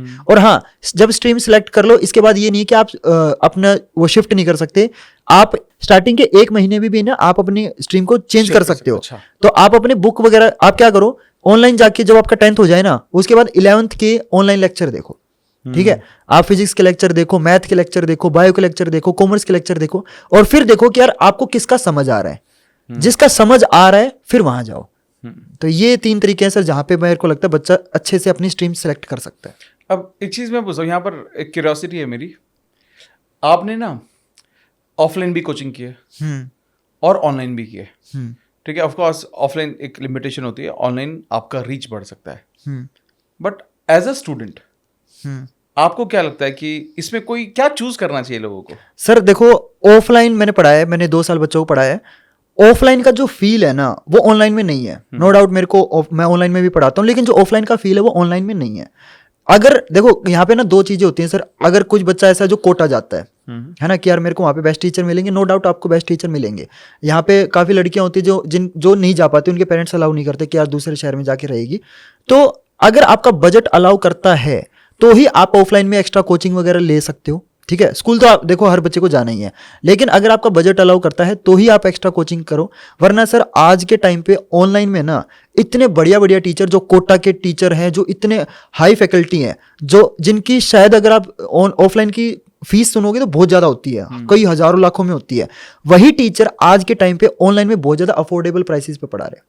जब मैं ऑफलाइन में पढ़ाता था तो थोड़ा चार्ज एक्स्ट्रा रहता था, लेकिन आज वही बच्चा बिना एक्स्ट्रा चार्ज पे करे मेरे से फ्री में यूट्यूब से पढ़ सकता है ना। तो ऑनलाइन से नो डाउट बच्चे को बहुत बेनिफिट मिला है, क्योंकि जो कोर्सेज लाखों में होते थे, 80,000 90,000 साल का, वो आज बच्चे को 2-2 हजार रुपए में पर ईयर में अवेलेबल है। यस और इतने बढ़िया टीचर जो मतलब आपको बिल्कुल जीरो से लेके एडवांस तक पढ़ाते हैं। वाओ। मतलब अगर कोई बच्चा ऐसा है जो फाइनेंशियली स्ट्रोंग नहीं है, वो भी मतलब ऑनलाइन कोर्सेज का यूज करके अपनी बढ़िया रैंक निकाल सकता है। आज के टाइम पे ना जो चीज चाहिए वो है आपका कन्विक्शन, आपका डेडिकेशन, आप कितने डिटरमाइंड हो, वो चीज ज्यादा इंपॉर्टेंट है। फाइनेंशियल बैरियर तो मेरे को लगता नहीं आज के टाइम पे बचा है बच्चे के लिए। 2,000 रुपए में अगर कोई बच्चा इंडिया की टॉप फैकल्टी से पूरे साल पढ़ सकता है, इससे बढ़िया चीज क्या हो सकती है सर? अमेजिंग। लेकिन हाँ, ऑफलाइन का जो फील है वो अलग होता है। लेकिन सर मतलब जिस बच्चे का फाइनेंशियल बैकग्राउंड उतना स्ट्रॉन्ग नहीं है, उसके लिए तो वरदान से कम नहीं है ऑनलाइन। तो ऑनलाइन मैं ये कहूंगा कि ऑनलाइन इज मोर बेटर मेरे हिसाब से। मैं पर्सनल सवाल कर रहा हूँ आपसे। हाँ। जब 10th स्टैंडर्ड का जब आप पूरा PCM पढ़ाते हो, उसका कॉस्टिंग अप्रॉक्सीमेटली कितना आता होगा? सर बहुत मिनिमल है। हमारा जो कॉस्टिंग है that is just 1500 for per year, all subjects. And 12th standard का? और 12 का है 2000 रुपीज। वाह। तो मैं अभी बोल रहा हूँ गाइस, अगर आप में से किसी को भी ऐसा महसूस होता है कि आप ये भी अफोर्ड नहीं कर सकते, ठीक है, तो हमारे YouTube पे लेक्चर्स भी डले हुए हैं। लेक्चर्स डले हुए हैं कंप्लीटली फ्री। देखिए अब देखो सॉल्यूशन देखो, हो सकता है ये मैं मैनिफेस्टेशन के बारे में बात करता हूँ, तो आज लोगों ने ये पॉडकास्ट मैनिफेस्ट किया है लोगों की हेल्प के लिए। तो आपके फ्री सेशंस हैं यूट्यूब पर। इनके जो आई थिंक 10th स्टैंडर्ड के 1500 और 2000 रुपए for 12th standard is also very much affordable. लेकिन फिर भी 1% आपको अगर महसूस होता है कि आप ये भी अफोर्ड नहीं कर सकते और आप वो कोर्स लेना चाहते हैं, आप प्लीज मुझे कमेंट बॉक्स में डालना, हमारी टीम आपसे बात करेगी और आप अपने बारे में एक्सप्लेन करेंगे कि आपकी फैमिली की सिचुएशन क्या है, and we will make sure कि जितने भी लोग हमें कमेंट करेंगे हम सब उन लोगों को हेल्प करेंगे। बिल्कुल सर, बिल्कुल। अमेजिंग। तो ये this will be done through readers books club, and thank you for this. ये बहुत अच्छा है, क्योंकि मेरे को याद है जब मैं फिजिक्स केमिस्ट्री पढ़ता था तो हम 1-1 घंटे के पैसे देते थे। हाँ, आवरली होता है सर, बिल्कुल होता है। और फिजिकल क्लास लेने जाते तो हर घंटे 100 रुपए दे रहे हैं, और टीचर भी कहाँ से और आते थे। आज के टाइम पे वो 100 रुपए बहुत ज्यादा हो गए हैं। आजकल बच्चा बहुत ज्यादा महंगा हो गया है वो। मतलब मेरे को जितना पता है दिल्ली में जो रेट चल रहा है that is 2000 rupees per hour. तो और यहाँ पे हम 2000 रुपए में पूरा साल पढ़ा रहे हैं, ऑल सब्जेक्ट। और वहां पे जो 2000 रुपए देते हैं वो बच्चा एक सब्जेक्ट का देता है। तो इतनी पढ़ाई अफोर्डेबल हो गई है, और वो भी ऐसा नहीं टॉप प्रीमियम टीचर। और अब तो मुझे तो ये लगता है, जैसे देखो अब हम ना बहुत बार, मैं इस कुछ अलग बात कर रहा हूँ, हम बहुत बार ना एजुकेशन सिस्टम को बोलते हैं, हाँ, स्कूल में पढ़ाई नहीं हो रही, कॉलेज में पढ़ाई नहीं हो रही, सही तरीका नहीं है पढ़ने का, बट तरीका तो है। हाँ बिल्कुल है सर। आज देखो बच्चे को जस्ट फोन चाहिए, ठीक है, और डिटर्मिनेशन चाहिए। वो फोन आपका नुकसान भी कर सकता है, वो फोन आपको AIR 1 भी निकाल के दे सकता है। डिपेंड करता है आप पे कि आप देखो, वो फोन है ना एक अभिशाप भी है और वरदान भी वरदान भी है। है। आप उसमें इंस्टाग्राम पे रील भी देख सकते हो, आप वहां पे हमारे लेक्चर भी देख सकते हो। अब आपको डिसाइड करना है कि आपको करना क्या है, आपको देखना क्या है, कौन सी चीज आपको लाइफ में आगे लेके जाएगी, कौन सी चीज आपको और आपकी फैमिली को फाइनेंशियली स्ट्रॉन्ग करेगी, ये आपको डिसाइड करना है। तो सर यहाँ पे ना जो डेडिकेशन है ना, वो रैंक डिसाइड करता है। पहले क्या होता था कि जो फाइनेंशियली स्ट्रॉन्ग होगा ना, उसी की अच्छी रैंक आती थी, लेकिन आज वो नहीं है। आज बच्चे का डेडिकेशन डिसाइड करता है कि उसकी रैंक क्या आएगी। वाओ, दिस इज, ये बहुत, मैं बहुत एक्साइटेड हूँ इस वजह से, क्योंकि मुझे एक्चुअली में नहीं पता था, कि मैंने आपसे पूछा भी नहीं था कि इतने अफोर्डेबल कोर्सेज आपके हैं। हाँ। तो ये हम बहुत कुछ, मेरे को लगता है कि बहुत कुछ किया जा सकता है, आप ऑलरेडी कर रहे हैं। आई थिंक हम भी बहुत सारी चीजें ऑफलाइन करते हैं। Yes sir. लोगों को, स्टूडेंट्स को बुक्स वगैरह में करते हैं, वर्कशॉप वगैरह करते हैं आप हाँ, इतने है अच्छे। ना। तो अब मैं डेफिनेटली ट्राई करूंगा, अगर कोई भी स्टूडेंट है स्पेशली बोर्ड वाला, अगर कोई हमसे बोलता है कि वो हाँ afford नहीं सर, कर सकता, बिल्कुल। हम डेफिनेटली अगर रीडर्स बुक क्लब की तरफ से कोई भी स्टूडेंट आएगा सर, हम उसको डेफिनेटली हेल्प करेंगे। चलिए गुड, ऐसा ये तो बहुत अच्छा हो गया। मैं ना एक कुछ या तो फॉर्म डाल दूंगा, अगर किसी को भी लगेगा वहाँ एक्सप्लेन करना क्यों चाहिए आपको ये स्कॉलरशिप, तो we will help definitely. This is good. मुझे एक चीज अब समझनी है, जैसे क्या होता है, जैसे आप ना फाउंडेशन भी कराते हैं, हाँ। यानी कि लोग आपको 9th में ज्वाइन करते हैं और 12th 9th से 10th में भी तक भी, हाँ। और फिर 12th तक भी करते हैं, पूरा भी करते हैं। हाँ, और जेई नीट वगैरह भी हम प्रोवाइड करते हैं। अब यहाँ पर एक बात बताइए, जब ये गोल इतने लंबे होते हैं, पहला तो सवाल ये कि मोटिवेशन कैसे बनाए रखें, हाँ। दूसरा सवाल ये है कि प्रायोरिटी किसको दें, बोर्ड एग्जाम्स को दें या कंपटीशन को दे। राइट। ये सर, ये डाउट है ना, मेरे को हर साल आता है कि भैया मेरे ना बोर्ड एग्जाम चल रहे हैं, लेकिन मेरा कंपटीशन भी है। क्योंकि बोर्ड एग्जाम के 2 महीने बाद कंपटीशन का एग्जाम आ जाता है। तो दोनों चीजें मैनेज करना नो डाउट टफ है, क्योंकि कंपटीशन आजकल बिल्कुल कट थ्रोट हो गया है। एजुकेशन इतनी अफोर्डेबल हो गई है, हर बच्चा पढ़ रहा है, ठीक है, जो कि अच्छी चीज है, नो डाउट। सभी बच्चों को मतलब एजुकेशन ऑलमोस्ट नेग्लिजिबल अमाउंट पे आ गई है। तो अब जो गेम है ना, वो है कि मैनेजमेंट, कि आपको अपने बोर्ड्स भी मैनेज करने हैं, आपको अपना कंपटीशन की तैयारी भी करनी है। तो सर देखो, यहाँ पे क्या है ना, एक तो बच्चे के अंदर जो मोटिवेशन है वो खुद से होना चाहिए, है ना। मोटिवेशन आपका देखो 9th क्लास से लेके 12th क्लास काफी लंबी जर्नी होती है ना। 9th 10th का सिलेबस काफी इजी होता है। जो असली चैलेंज बच्चे को आता है ना, that comes in 11th and 12th। वहां पे जो है ना, बच्चा, अगर आपने साइंस स्ट्रीम ली है तो नो डाउट यार आपको थोड़ा सा एक्स्ट्रा मेहनत करनी पड़ेगी। साइंस स्ट्रीम थोड़ी सी कॉम्प्लिकेटेड है, मैं झूठ नहीं बोलूंगा। हाँ, थोड़ा सा आपको लगेगा सेटबैक कि यार ये मैं कौन सी दुनिया में आ गया, मेरे को समझ नहीं आ रहा, कुछ ऐसा होता है, हर साल होता है। लेकिन धीरे धीरे थोड़ा देखो, गेम सारा ना प्रैक्टिस का है, अगर आप प्रैक्टिस करोगे हो जाएगा। और रही बात बोर्ड एग्जाम को और अपने कॉम्पिटिटिव एग्जाम को एक साथ चलाने की, तो वो भी आपको अपना टाइम डिसाइड करना पड़ेगा। बोर्ड एग्जाम आपका सब्जेक्टिव होता है, कॉम्पिटिटिव एग्जाम आपका क्या होता है, टाइम बेस्ड होता है, कि टिक करना है आपको, है ना। तो वहां पे आपके कंसेप्ट क्लियर होना चाहिए, और बोर्ड एग्जाम में आपको कंसेप्ट को लिखना आना चाहिए। तो जितने भी आपके बोर्ड एग्जाम की तैयारी है, वो आप कैसे करोगे, वो आप लिख लिख के करोगे, ठीक है। और कंपटीशन के लिए आपको सिर्फ और सिर्फ अपने कंसेप्ट पे फोकस करना है, और जितनी ज्यादा टेस्ट सीरीज आप लगा पाओ उतनी लगानी है। टेस्ट सीरीज कंपटीशन के लिए सबसे बेस्ट चीज होती है। टेस्ट सीरीज करो, ऊपर टाइमर चलता है सर, नीचे एक क्वेश्चन, सेट ऑफ क्वेश्चन होते हैं, वो आपको सोल्व करने, क्वेश्चन आएगा, ऑप्शन टिक करना है, अगले क्वेश्चन पे चलना है, उसको टेस्ट सीरीज बोलते हैं। तो उससे क्या होगा कि बच्चे के ऊपर ना टाइमर लगा होता है, तो बच्चे पे एक प्रेशर होता है, क्योंकि कॉम्पिटिटिव एग्जाम में क्या होता है कि आपको एक लिमिटेड टाइम में मिलता है। हाँ, लिमिटेड टाइम मिलता है, उसके अंदर आपको सोल्व करना है। हाँ। और वहां पे आपके कंसेप्ट और आप क्वेश्चन को कितना जल्दी सोल्व करते हो, ये 2 चीजें इंपॉर्टेंट है। तो यार बोर्ड एग्जाम में क्या करना है, लिख लिख के प्रैक्टिस करनी है, ठीक है। और कॉम्पिटिटिव एग्जाम में कंसेप्ट क्लियर करो। बिना कंसेप्ट क्लियर करे आप कंपटीशन में अच्छी रैंक ला ही नहीं सकते। तो concept is the king, concept पे फोकस करो, बाकी सब चीजें हो जाएंगी। कंसेप्ट आपको नहीं आया एक बार समझ में तो रह जाओगे, फिर चाहे कुछ भी कर लो, कंसेप्ट करो।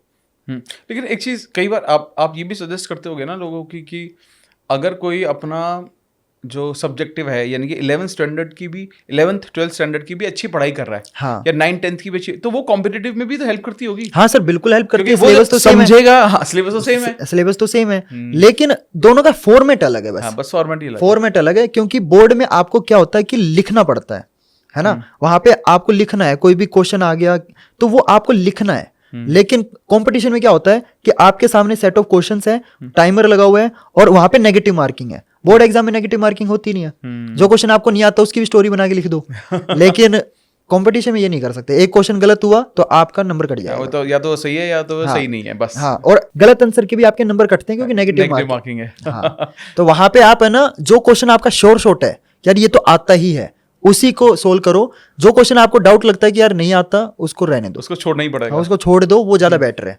वरना वो आपके बाकी नंबर और लेके डूबेगा।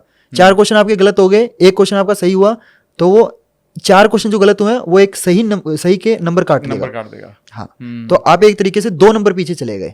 जो एक आपका ठीक होता उसका 1 नंबर मिलता, और 4 आपने गलत कर दिया उसकी वजह से 0.25 आपके कट गए।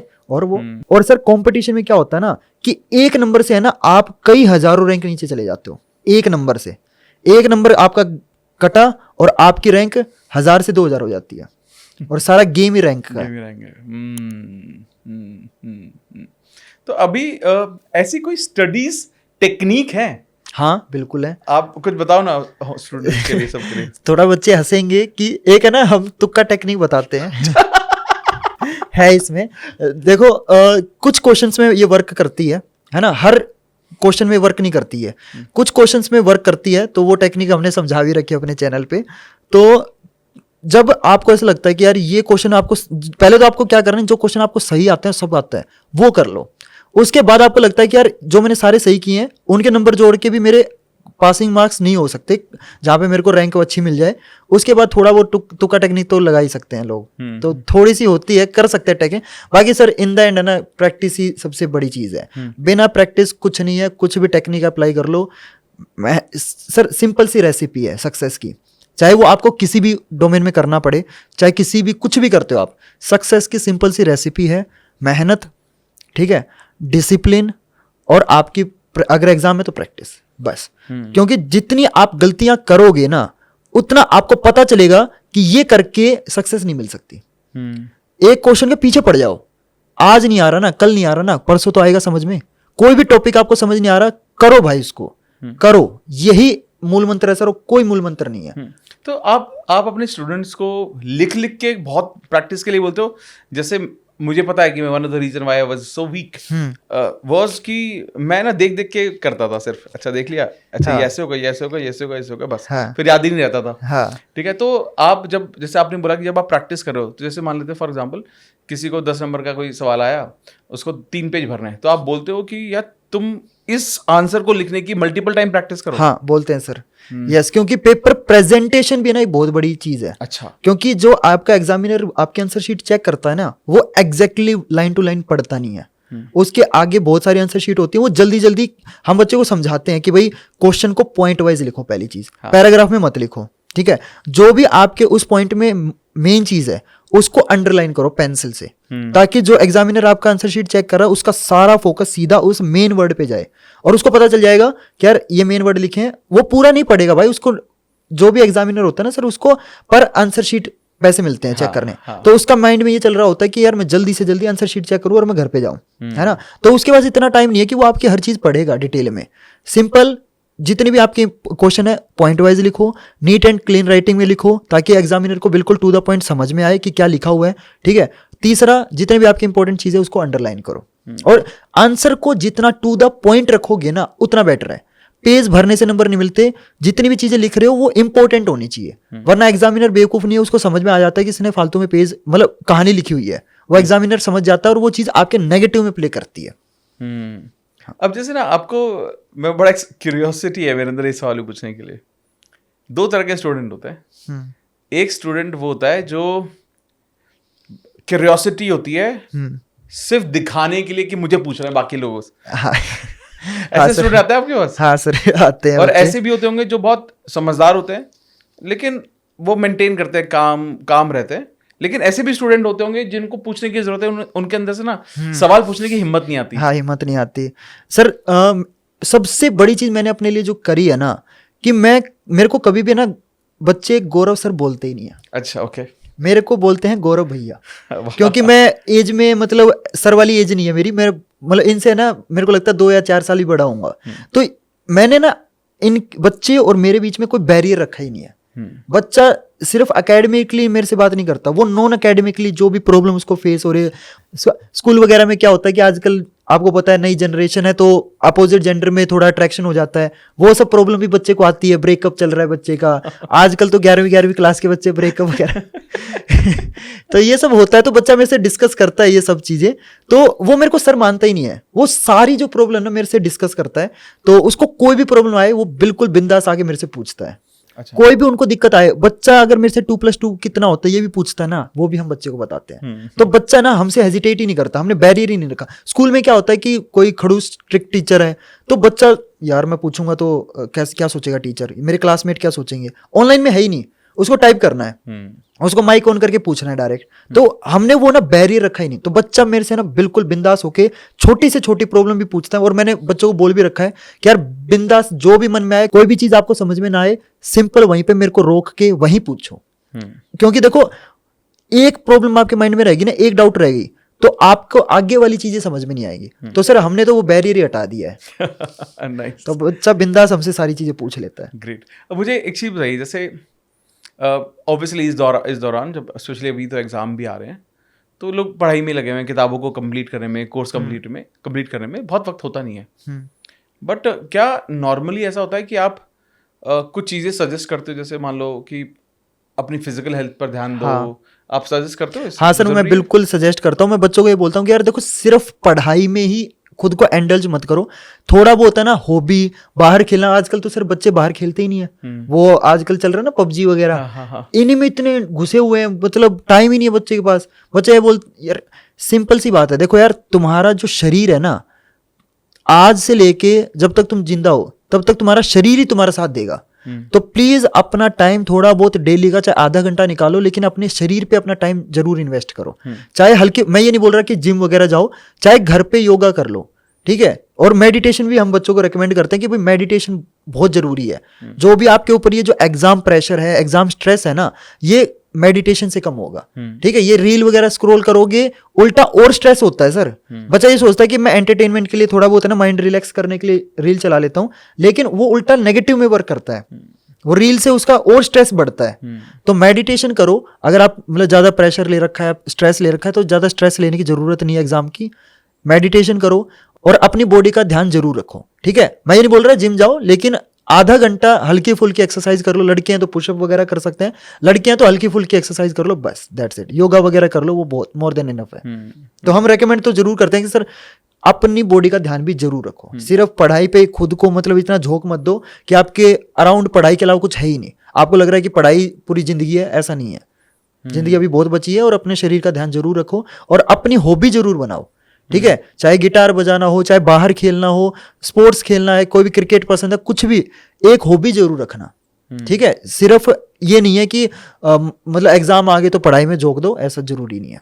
नहीं, बहुत रिलेवेंट था, क्योंकि मैं एक मॉर्निंग में ना एक प्रोग्राम करता हूँ, मेडिटेशन कराता हूँ मैं लाइव, हाँ, सुबह 5:30 से 6:30 बजे तक, ग्रेट। 1 घंटा, जिसमें बहुत सारे स्कूल के स्टूडेंट्स भी होते हैं। मतलब मैं ऑलमोस्ट हर उम्र के इसमें लोग आते हैं, और कहीं ना कहीं मैं ये देख पाता हूँ कि जब हम मेंटली शांत होते हैं तो जो सोशल मीडिया का जो वो क्लटरिंग हुई है वो ना डिक्लटर होना शुरू हो जाता है। वो जो तार है ना सुलझने शुरू हो जाते हैं, क्योंकि जब आपका थॉट पर आपका कंट्रोल बढ़ेगा, इमोशंस पर कंट्रोल बढ़ता है, तो बाय डिफॉल्ट। सर आजकल की जनरेशन दुनिया भर की ओवर थिंकिंग कर रही है, वो आप फील भी करते होगे जब आप उन लोगों से बात करते होगे। वो एक्चुअली ना क्या हो गया कि इतना ज्यादा फीड कर रहे हैं ना अपने आप को, प्रोसेस तो हो नहीं रहा वो, और वो प्रोसेस हो रहा है नेगेटिव तरीके में। जैसे हम अभी अगर मैं कुछ बैठ के मैं ओवर ईटिंग कर लूंगा तो पेट ही खराब होगा। तो वो इसी तरह से लोगों का मेंटल ब्लॉक हो गया है, वो चीजों को समझ नहीं पा रहे हैं। बट आई थिंक आपने सही कहा कि अगर सिर्फ ये सोचना कि पढ़ाई ही है और इसके अलावा जिंदगी में कुछ नहीं, ये थोड़ा गलत हो सकता है। हाँ। ये आपको पॉजिटिविटी की जगह स्ट्रेस में, एंजाइटी में डाल सकता है, प्रेशर में डाल सकता है। और सर मैं आपके पॉडकास्ट के थ्रू है ना बच्चों को एक और मैसेज देना चाहूंगा, जो भी कॉम्पिटिटिव की एग्जाम की तैयारी करते हैं, जेई वगैरह या नीट वगैरह की कर रहे हो, no doubt it's a competition, cut throat competition है, डिफिकल्ट है, नो डाउट। लेकिन अगर देखो अपना पूरा 100% देना है, ठीक है, आप खुद से पूछो कि क्या तुमने अपना 100% दिया। अगर उसका आंसर यस है ना, तो तुम ऑलरेडी जीत चुके हो। अगर उसका आंसर नो है तो यार फिर कोई फायदा नहीं है, फिर देखो तुम अपना टाइम ही वेस्ट कर रहे हो, ठीक है। अगर कोई कुछ कर रहे हो ना तो अपना 100% दो, और अगर तुम्हारा 100% दे के भी किसी XYZ रीजन की वजह से अगर तुम्हारा एग्जाम क्लियर नहीं होता है तो ऐसे मत सोचो कि तुम्हारी लाइफ खराब हो गई है। आजकल बच्चे एग्जाम क्लियर ना हो तो गलत स्टेप वगैरह उठा लेते हैं, कोटा से कितनी न्यूज़ वगैरह आती है। तो मैं यही बोलना चाहूँगा सर आपके पॉडकास्ट के थ्रू कि प्लीज़ ऐसा मत सोचो कि लाइफ एग्जाम तक ही है। एग्जाम के बाहर दुनिया बहुत बड़ी है। हो सकता है शायद तुम इस एग्जाम के लिए ना बने हो, है ना। जरूरी थोड़ी ना है कि तुम्हारे हिसाब से चीजें नहीं हो रही, क्या पता भगवान के हिसाब से आपकी चीजें हो रही हो, है ना, राइट। तो ऐसा नहीं सोचना है कि ये एग्जाम ही सब कुछ है। अगर एग्जाम नहीं हुआ लेकिन वो एग्जाम क्लियर नहीं हुआ मान लिया, लेकिन वो एग्जाम आपको कितनी चीजें और सिखा गया। डिसिप्लिन, है ना, मेहनत करना। और जो सर इंसान मेहनती होता है ना वो दुनिया के किसी भी कोने में हो वो एडजस्ट कर लेता है, वो सर्वाइव कर लेगा। लेकिन जो मेहनती ही नहीं है ना, और ऐसा भी मैंने देखा है सर IIT में जाके भी बहुत लोग कुछ नहीं कर पाते। हम ये सुनते हैं ना कि IIT में इतने करोड़ का पैकेज है, 2 करोड़ का पैकेज है। वो सर IIT में हर साल 10,000 बच्चे जाते हैं, 10,000 में से 2 बच्चों का लगता है वो। पहली बात तो 10,000 में चूज होना ही आप बहुत बड़ी बात है ना। और बाकी के 9,998 लोगों का क्या होता है, एवरेज पैकेज रहता है। तो ऐसा नहीं है कि भाई IIT में जाके आपको करोड़ों का पैकेज मिल जाएगा, ये जरूरी नहीं है, ठीक है। तो ऐसे मत सोचो कि मेरा IIT में नहीं हुआ तो। और सर ऐसे मैं बहुत लोगों को जानता हूं जो जिनका IIT में क्लियर नहीं हुआ और वो अच्छा अर्न कर रहे हैं, अपने फैमिली को अच्छा वेलबिंग दे रखा उन्होंने। तो हो सकता है तुम IIT के लिए ना बने हो, कोई किसी तुम किसी और चीज के लिए बने हो। सर आपने वो मूवी का डायलॉग सुना होगा ना, वो पैडमैन अक्षय कुमार की जो मूवी है, उसमें क्या कहता है कि I didn't study in IIT but now IIT studies me. कितनी गजब की चीज है। तो ऐसा कुछ जरूरी नहीं कि यार आपका IIT क्लियर नहीं हो रहा तो दुनिया बहुत बड़ी है, बहुत कुछ करने को है, ठीक है। यहाँ नहीं हुआ कहीं और हो जाए, क्या पता हम किसी और चीज के लिए बने हो, है ना। जैसे हमने एक और भी पॉडकास्ट रिकॉर्ड किया आपके साथ आपके चैनल के लिए, जहाँ हमने किताबों की बात जी सर। आपको पर्सनली भी अपने करिकुलर से अलावा किताबें पढ़ने का बहुत आदत है और बहुत सारी किताबें पढ़ते हो। तो आपको भी ये महसूस होता है, मुझे तो होता है, आपको भी ये महसूस होता है कि जितने भी स्टूडेंट्स हैं उनको भी किताबें, एक्स्ट्रा सेल्फ हेल्प किताबें पढ़नी चाहिए। बिल्कुल सर, मैं मतलब बच्चों को रेकमेंड भी करता हूँ कि यार एक तो ना पहले तो सर बच्चों के माइंड में ना एक चीज ये बन गई है कि किताबों का मतलब सिलेबस की किताबें, कि RD शर्मा, HC वर्मा। भाई किताबें बहुत अलग तरह की आती हैं। सेल्फ हेल्प बुक आती है, फिक्शन वाली बुक आती है, बहुत अलग अलग तरह की किताबें आती हैं। सेल्फ हेल्प बुक सर मैंने रिसेंटली 1 साल हुआ है मेरे को, मैंने रीड करता, जब से मैंने ना सेल्फ हेल्प वाली बुक रीड करना स्टार्ट किया ना, मेरा पर्सपेक्टिव ही चेंज हो गया है। और मैं हर बच्चे को रेकमेंड करता हूं कि आप अपनी अगर कम उम्र में ही किताबें पढ़ने की आदत डाल लोगे ना, वो तुम्हें लॉन्ग टर्म वाइज इतना कंपाउंडेड इंटरेस्ट, इतना कंपाउंडेड प्रॉफिट, इतना फायदा देगी तुम सोच नहीं सकते। तो इसीलिए सर मैं हर बच्चे को ये बोलता हूं कि यार आप है ना बुक रीडिंग की आदत जरूर डालो। इससे आपकी एक तो वोकैबुलरी इंक्रीज होती है, दूसरा आप में पेशेंस इंक्रीज होते हैं, और नॉलेज तो सर इतनी भंडार है ना कि सोच ही नहीं सकते। आपकी लाइफ में ना इतना पॉजिटिव चेंज आएगा कि आप मतलब क्या ही बताऊं, क्योंकि सर मेरी लाइफ में आया है। और पहले मैं भी सोचता था कि यार ये बहुत बोरिंग काम है, लेकिन जब मैंने बुक रीड करना स्टार्ट किया ना सर, पर्सपेक्टिव चेंज हो गया। और मैं अगर पहले यहाँ पे था ना तो आज मैं यहाँ पे हूँ, जस्ट बिकॉज ऑफ बुक्स। क्योंकि सर बुक में क्या होता है ना, लोग ये सोचते हैं कि बस किताब ही तो पढ़नी है, बट आप ये नहीं समझ रहे, जिस इंसान, हो सकता है कि फॉरेन में कोई एक ऐसा इंसान है जो बहुत सक्सेसफुल है, जिसके पास 25-30 साल का एक्सपीरियंस है, उसने अपनी पूरी नॉलेज 250 पेज में लिख दी है। आप सिर्फ वो 250 पेज नहीं पढ़ रहे, आप उस इंसान के 25 सालों को पढ़ रहे हो। और वो जो नॉलेज है ना, वो आपकी लाइफ में हो सकता है कभी आप बहुत ऐसे कंफ्यूजिंग फेज में हो सकता है वो 250 पेज की कोई सी एक ऐसी लाइन वो आपको वहां पे सॉल्यूशन दे जाए। तो सर मैंने जो सबसे पहली बुक रीड करी थी दैट वाज सेपियंस, है ना, उसकी ग्राफिकल हिस्ट्री वाला वर्जन आता है। उसके बाद मैंने रीड करी एटॉमिक हैबिट्स। और मैं जब से मैंने वो बुक रीड की है, मैं हर बच्चे को वही बुक रेकमेंड करता हूँ। क्योंकि सर बच्चे की लाइफ में जो सबसे बड़ी प्रॉब्लम है वो डिसिप्लिन, उनकी हैबिट ही नहीं बन पा रही है। एक दिन क्या होता है ना कि वो मेरी वीडियो देख लेंगे, मोटिवेट हो जाएंगे, और फिर 4 घंटे 5 घंटे पढ़ूंगा भैया आज तो मैं, पढ़ने बैठेंगे। दूसरे दिन क्या होता है, सारी मोटिवेशन निकल जाती है। तो सबसे इंपॉर्टेंट ये नहीं है कि एक दिन बैठ के 5 घंटे पढ़ना, डेली के चाहे 2 घंटे पढ़ो, लेकिन डेली के पढ़ो। हैबिट बनानी बहुत इंपॉर्टेंट है, और हैबिट कैसे बनती है वो आपकी एटॉमिक हैबिट्स वाली बुक में बहुत अच्छे से समझाया गया है। तो मैं हर बच्चे को रेकमेंड करता हूं कि बुक रीडिंग बहुत इंपॉर्टेंट है। कहीं से शुरुआत करनी है तो atomic habit is the one of the best book, जो आपको डिसिप्लिन सिखाएगी कि कैसे अच्छी आदतें बनानी है और कैसी खराब आदतों को छोड़ना है। क्योंकि जो आपकी आदतें हैं ना, वही डिसाइड करेंगी कि आपका कल क्या होगा। तो प्लीज बुक रीडिंग सर मैं हर बच्चे को रेकमेंड करता हूँ। और सर आपके चैनल पे तो मतलब आप इतना अच्छा कंटेंट बच्चों को बताते हो, बुक रेकमेंड करते हो, तो मैं भी सीखता हूँ और बच्चे तो सीखते ही सीखते हैं। तो मैं बच्चों को रेकमेंड करूंगा कि कहीं से आपको शुरुआत करनी है तो atomic habit is one of the best book. तो आप ऐसे जो स्टूडेंट्स के लिए 3 बुक्स आप रिकमेंड करो ना टोटल। सर पहली तो एटॉमिक हैबिट्स Okay. सबसे पहली। दूसरी बुक सर मैंने भी अभी रिसेंटली रीड करी है, दैट इज माइंडसेट। हाँ, बहुत क्या प्यारी किताब है वो, बहुत सही। One of the best book. और तीसरी बुक थोड़ा सा मतलब मैं बच्चों को रेकमेंड करूंगा, साइकोलॉजी ऑफ मनी। अगर कोई कॉलेज स्टूडेंट देख रहा है तो साइकोलॉजी ऑफ मनी, उससे क्या होगा कि आपको ना मनी का क्या पर्सपेक्टिव है वो आपको समझ में आएगा कि मनी और वेल्थ में क्या डिफरेंस होता है, मनी कैसे वर्क करता है, ठीक है, मनी आपके पास कैसे आता है, एसेट्स क्या होते हैं, लाइबिलिटी क्या होती है। ये चीज कॉलेज लेवल पे अगर कोई बच्चा सीख जाए, जिस बच्चे का जेई क्लियर हो जाए और वो जब कॉलेज में जाएगा और अगर उस टाइम उसको समझ में आए, क्योंकि उस टाइम क्या होता है कि कॉलेज में जाते बच्चे के हाथ से पैसा जाने लग जाता है ना, पेरेंट्स थोड़ी पॉकेट मनी देते हैं, फिर वो खुद खर्च करता है, चाहे वो ऑटो का पैसा हो, बस का किराया हो। जब वो खुद पैसा खर्च करता है ना तो उसको मेंटेलिटी समझ में आती है कि भाई पैसे को कैसे मैनेज करना है। तो ये 3 बुक मैं रिकमेंड करता हूँ। अमेजिंग। तो ये आई थिंक बहुत ज़्यादा ओवरवेलमिंग हो रहा है क्योंकि मज़ा बहुत आ रहा है, बहुत कुछ सीखने को मिल रहा है। मैं एक और आपसे सवाल पूछूंगा यहाँ पर।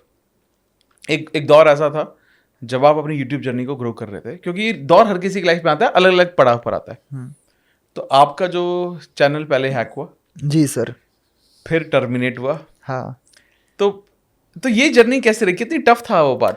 सर बस क्या ही बताऊं सर, वो एक ऐसा मतलब टाइम था ना, ब्लैक फेज बोलता हूँ मैं हमेशा उसको, कि आप जब 2 साल किसी मतलब एक तरीके से ना मेरा जो चैनल था वो मेरे लिए छोटे बच्चे की तरह था, क्योंकि आप पाल के उसे बड़ा करते हो, है ना। 2 साल की मेहनत एकदम से ऐसे जब गायब हो जाए, मेरे को आज भी याद है सर, मैं उस रात सोया नहीं था जब चैनल हैक हुआ। उसी दिन मेरे 1 दिसंबर की डेट थी, मेरे को आज भी याद है, 1 दिसंबर 2022, और उसी दिन मेरे 1 लाख सब्सक्राइबर कंप्लीट हुए थे। हाँ, और उस टाइम मैं ना अनअकैडमी पे क्लास ले रहा था लाइव, वो क्लास अभी भी यूट्यूब पे डली हुई है। और मैं नॉर्मली क्या होता है, जब भी क्लास लेता हूँ मैं फ़ोन अपना साइलेंट करके उल्टा रख देता हूँ, लेकिन उस दिन पता नहीं लकीली या अनलकीली फ़ोन सीधा रखा हुआ था, साइलेंट था। तो मेल आते हैं कि recovery password change, recovery email change, सब कुछ। तो आदमी क्या करता है, कोई भी यूट्यूबर होगा सबसे पहले यूट्यूब स्टूडियो खोलता है। तो मैंने खोला, लॉग आउट हो गया। तो मैं समझ गया कि भाई चैनल हैक हो गया, और लाइव चल रही है, और मैं लाइव में बच्चों को थैंक यू बोल रहा हूँ कि आज मेरे 1 लाख सब्सक्राइबर हुए हैं तुम्हारी वजह से। और उसी दिन मेरा चैनल हैक होता है, और रात को 12, फिर मैं उस टाइम क्लास बंद कर देता हूँ। बच्चे मैसेज कर रहे थे कि क्या हो गया भैया, मैं बच्चों को बोलता हूँ इमरजेंसी आ गई है। उस टाइम मेरे पेरेंट्स भी आ जाते हैं मेरे पास, क्योंकि मेरे पेरेंट्स है ना उस टाइम क्लास देखते थे मेरी। तो पेरेंट्स ऊपर आ गए, क्या हो गया क्लास एकदम से क्यों बंद कर दी, इतना परेशान हो गया। अब पेरेंट्स को मैंने बताया कि चैनल हैक हो गया, अब पेरेंट्स समझ नहीं रहे, क्योंकि पेरेंट्स को इसका मतलब हाँ क्या होता है। तो मेरे पेरेंट्स मेरे को समझा रहे थे कि नहीं कोई दिक्कत नहीं, आ जाएगा वापस, कोई नहीं, नया शुरू कर लेंगे। अब मेरे पेरेंट्स यही कर सकते हैं, उनको नहीं पता इन चीज़ों के बारे में, टेक्निकलिटीज मेरे को नहीं समझ में आ रहा था ये कैसे हैक हो गया। तो उस टाइम सर बहुत परेशान था मैं। रात, मेरे को अभी भी याद है, मेरे पास स्क्रीनशॉट भी रखे हुए हैं, रात के 12 बजे मेरे चैनल पे बिटकॉइन की लाइव स्ट्रीम चलती है, 4000 बच्चे लाइव देख रहे थे, और उसी दिन मेरे 1 लाख सब्सक्राइबर हुए, और 2000 बच्चे उस लाइव स्ट्रीम की वजह से अनसब्सक्राइब कर देते हैं। चैनल की डीपी चेंज, चैनल का नाम चेंज, सब कुछ चेंज।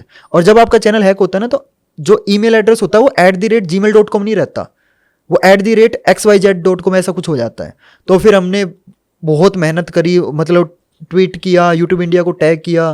फिर यूट्यूब इंडिया वाले, एक बात तो माननी पड़ेगी, अच्छे हैं, उनका सपोर्ट टीम अच्छा है। तो 1 हफ्ते में हमारा चैनल वापस आ गया, लेकिन चैनल टर्मिनेट हो गया था मेरा 3 घंटे में, क्योंकि यूट्यूब पे अलाउड नहीं है कि बिटकॉइन या क्रिप्टो करेंसी की कोई भी स्ट्रीम चले। तो यूट्यूब को लगा मैं कर रहा हूँ, तो वो चैनल टर्मिनेट हो गया, और मैं 1 हफ्ता लगा हमारे चैनल को वापस आने में, और इतना परेशान रहा हूँ मैं 1 हफ्ते तक, मैं ही जानता हूँ। और जब चैनल वापस आ गया, ठीक है, बहुत मेहनत से आया, लेकिन जब चैनल वापस आया तब भी मतलब पता रियलाइज नहीं हो रहा कि आ गया वापस, ऐसा हाल हो गया था। और फिर उसके बाद भी मैंने 1 हफ्ते तक वीडियो नहीं डाली, क्योंकि मन ही नहीं कर रहा था। तो बहुत बुरा टाइम था, लेकिन सर आज मतलब चैनल वापस आए, वही बहुत बड़ी बात है, और बच्चों का प्यार ही है, तो आज बच्चे हमसे इतने जुड़े हुए हैं। और आई थिंक ये बहुत जरूरी था, हाँ, क्योंकि और सर बुरा टाइम आता है ना तो अच्छा टाइम भी आता है, अच्छे टाइम भी बहुत आए।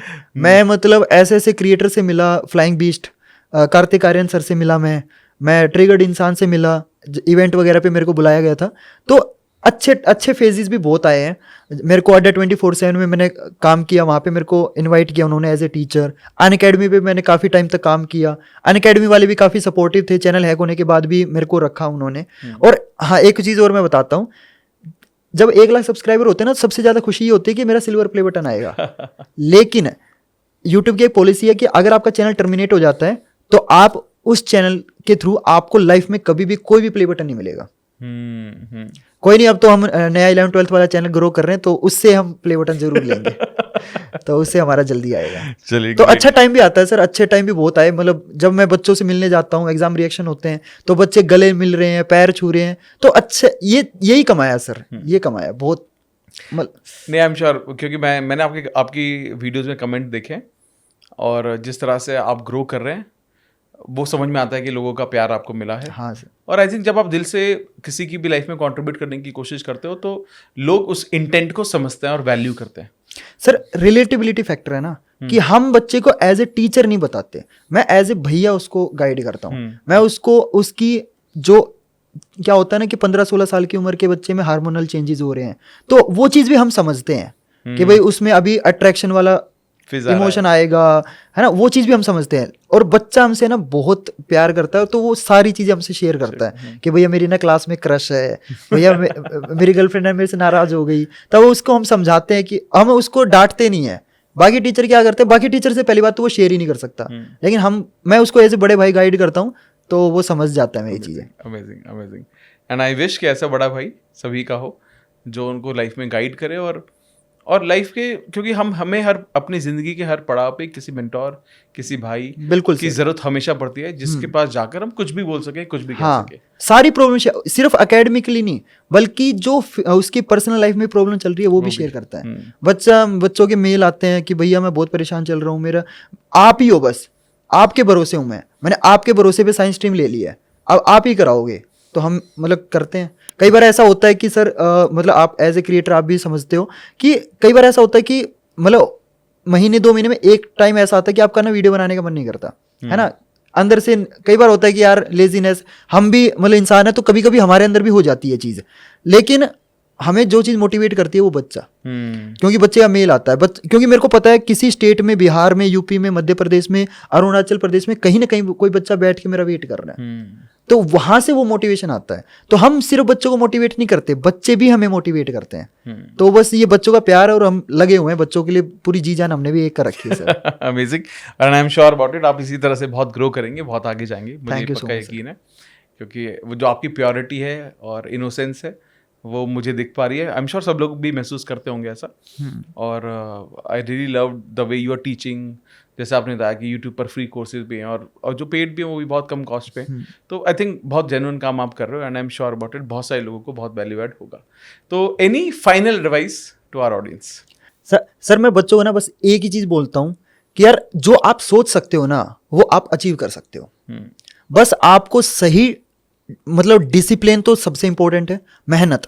क्योंकि यार सर ये चीज़ है ना मेरे लिए भी वर्क करी है, तो अगर मेरे लिए वर्क करी है तो बाकी लोगों के लिए भी वर्क करेगी, है ना। आप वही चीजें रेफर कर सकते हो, रेकमेंड कर सकते हो जो आपने ट्राई करी हैं। तो मैं बच्चों को ना हमेशा अपनी जर्नी बताता हूँ कि यार मैंने कहाँ से स्टार्ट किया। अगर एक मिडिल क्लास का बच्चा अपनी फैमिली को सपोर्ट करने के लिए टीचिंग में एंट्री करके बच्चों को पढ़ा के अगर अपना एम्पायर खड़ा कर सकता है, तो यार इस दुनिया में कोई भी कुछ भी कर सकता है। मैं सर आपको मैंने बताया भी था ऑफलाइन कि मैं बच्चों को 300 रुपये पर मंथ में पढ़ाता था। उसके बाद फिर मैं साथ साथ में वेटर वाला काम भी करता था।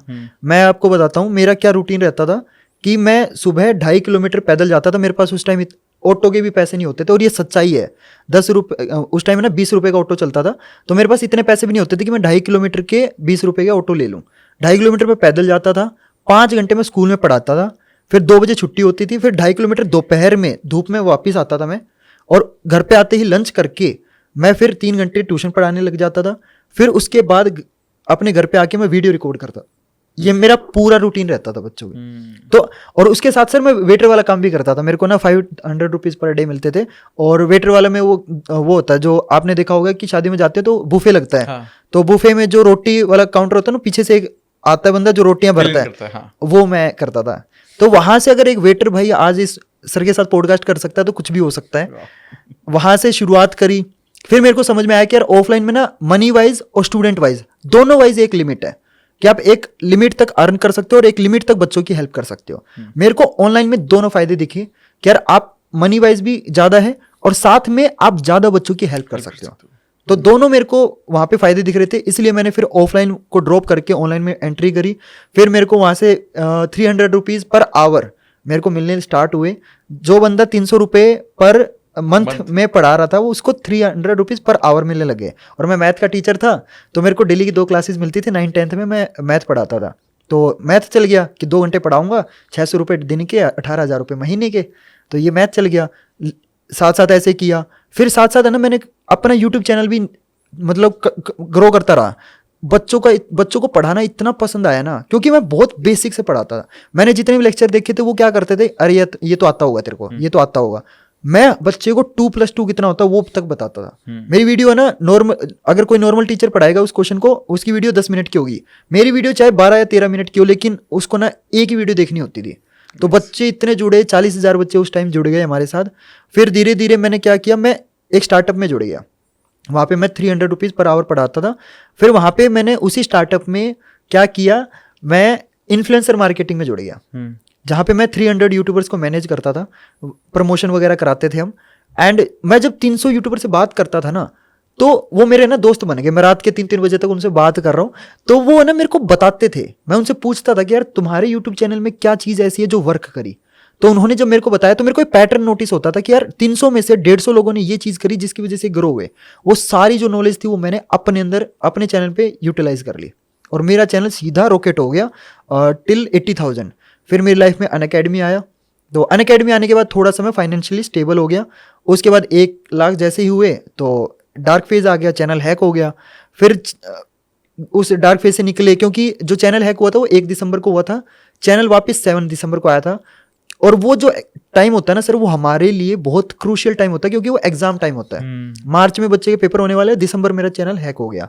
तो बच्चे पूरे साल से जुड़े हुए थे, तो बच्चों ने इतना सपोर्ट किया कि सिर्फ 3 महीने में मेरा चैनल 1 लाख से जो हैक हुआ था, 3 महीने में मेरा चैनल 2.5 लाख सब्सक्राइबर पे पहुंच गया।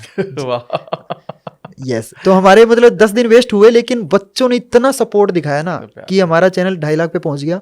फिर अनअकैडमी के बाद मैंने अड्डा 24/7 ज्वाइन किया, क्योंकि अब तक मैं जितना भी काम कर रहा था वर्क फ्रॉम होम कर रहा था। चाहे वो मैं स्कूल में पढ़ा रहा हूँ, चाहे वो मैं स्टार्टअप में पढ़ा रहा हूँ, घर से पढ़ा रहा हूँ, चाहे मैं यूट्यूब कर रहा हूँ वो भी घर से कर रहा हूँ। तो मेरे को ना ऑफिस वाली लाइफ देखनी थी, क्योंकि 3 साल मैंने ना घर से ही काम किया था। तो ऑफिस वाली, तो मेरे को ना अड्डा 24/7 से ऑफर आया, और वहाँ पे मेरे को ऑफर आया कि आपको ऑफिस से काम करना है, और वो मेरे पास भी था।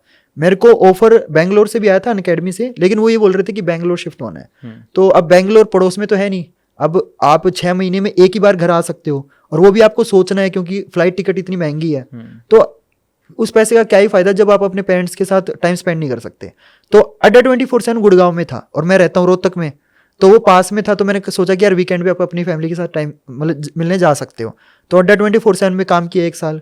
फिर एक पॉलिसी आई, मैं तो बहुत खुश था हर जगह, लेकिन एक पॉलिसी आई कि अगर आप किसी भी एडिटेक के साथ जुड़ोगे तो आप अपना पर्सनल चैनल रन नहीं कर सकते।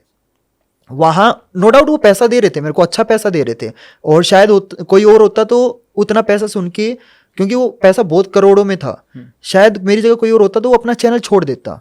वहाँ पे मेरे को बहुत टफ कॉल लेनी पड़ी, और मैंने वो एडटेक छोड़ा, करोड़ों का पैकेज छोड़ा। एंड उसके बाद मैंने सोचा कि यार आज मेरे को अगर करोड़ों का पैकेज मिला वो किसकी वजह से मिला, बच्चों की वजह से मिला ना। तो मैं बच्चों की वजह से पैसे को थोड़ी चूज करूंगा कि यार बच्चे को छोड़ के पैसा चूज कर लिया। तो खुद पे कन्विक्शन रखा कि नहीं यार, अगर आज एक वेटर यहाँ तक पहुंच सकता है तो क्या पता हमारी लाइफ में कुछ और बड़ा लिखा हो। तो मैंने अपने चैनल को चूज किया, मैंने एडटेक को ड्रॉप किया, और मैंने फिर अपना खुद का प्लेटफॉर्म लॉन्च किया टॉपर्स क्लैन करके। एंड बच्चों का इमेंस प्यार, इमेंस, हमने सिर्फ 3 महीने में 4 लाख डाउनलोड कर लिए 3 महीने में। शायद मतलब एडटेक में बहुत कम हुआ है ऐसा। तो इतना बच्चों का प्यार है, क्योंकि हम बच्चों से इतना कोर लेवल पे जुड़े हुए हैं ना सर, कि अलग ही लेवल। Amazing I think. तो अगर यार एक वेटर अगर यहाँ तक पहुंच सकता है तो यार आपकी तो बस पढ़ाई है। तो आप बस सपने देखना मत छोड़ो, सबसे बड़ी चीज है सपने देखना सर। मैनिफेस्टेशन एक बहुत बड़ी चीज है, और सर ने ये चीज है ना बहुत बार अपने पॉडकास्ट में भी बताई है कि मैनिफेस्ट करो, सपने देखो, हर चीज अचीवेबल है, हर चीज, बस मेहनत करनी है। ठीक है, मेहनत करो, मेहनत के बिना कुछ अचीव नहीं हो सकता। मेहनत करोगे, सही डायरेक्शन में मेहनत करोगे, एवरीथिंग इज पॉसिबल। अमेजिंग है। तो ये सच बताऊं, ये वाला पोर्शन बहुत मोटिवेटिंग था मेरे लिए भी, क्योंकि जैसा आपने बोला, एक लड़का जो जिसके पास 2.5 किलोमीटर जाने के लिए पैसे नहीं थे, ऑटो पैदल जाता था, वेटर की जॉब की है, 300 रुपये पर मंथ की टीचिंग भी आपने दी है, और वहाँ एक रोहतक से वहाँ पर अपना पूरा टाइम बिताया, और आज एक इतने बड़े एजुकेटर के रूप में है। मैं बहुत ज़्यादा एक मिडिल क्लास फैमिली से, और अगर हम सब लोग यहाँ तक पहुँच पाए, हाँ। उसका एक सबसे बड़ा कारण है हमने सपने देखे, यस। और हमने बहुत मेहनत की है। हाँ। बहुत मेहनत की है यार बिना मेहनत तो कुछ नहीं हो सकता। सो मुझे गौरव आपसे मिलकर सच बताऊं पर्सनली बहुत अच्छा लगा। थैंक यू सो मच ठीक सर। है, मुझे बहुत मजा आया पूरी कन्वर्सेशन में, एंड मैं आप सभी लोगों को बोलूँगा कि पहले इनके सोशल मीडिया की लिंक मैं डाल दूंगा डिस्क्रिप्शन में, आप फॉलो ज़रूर कर लेना। और अगर आप उनमें से एक हैं जो अपना बोर्ड स्पॉन्सर नहीं कर पा रहे हैं, अफोर्ड नहीं कर पाए हैं, मैं एक फॉर्म डाल दूंगा, ठीक है, आप उसमें मुझे बताइएगा आप कहाँ हैं, क्या सिचुएशन है आपकी, और हमारी team will get in touch with you, हम आपको हेल्प ज़रूर करेंगे। और डेफिनेटली हम ये कोशिश करेंगे कि इसी तरह के नॉलेजेबल पॉडकास्ट आपके लिए लाते रहें। तो आप इनके चैनल को ज़रूर सब्सक्राइब कर देना, इंस्टाग्राम को फॉलो ज़रूर कर लेना, ताकि सेम एनर्जी आपको कंसिस्टेंटली मिलती रहे। तो अगर मौका लगा तो हम इनके साथ दोबारा पॉडकास्ट बिल्कुल सर, बिल्कुल। तो आपका बहुत बहुत धन्यवाद। Thank you so much sir, thank you.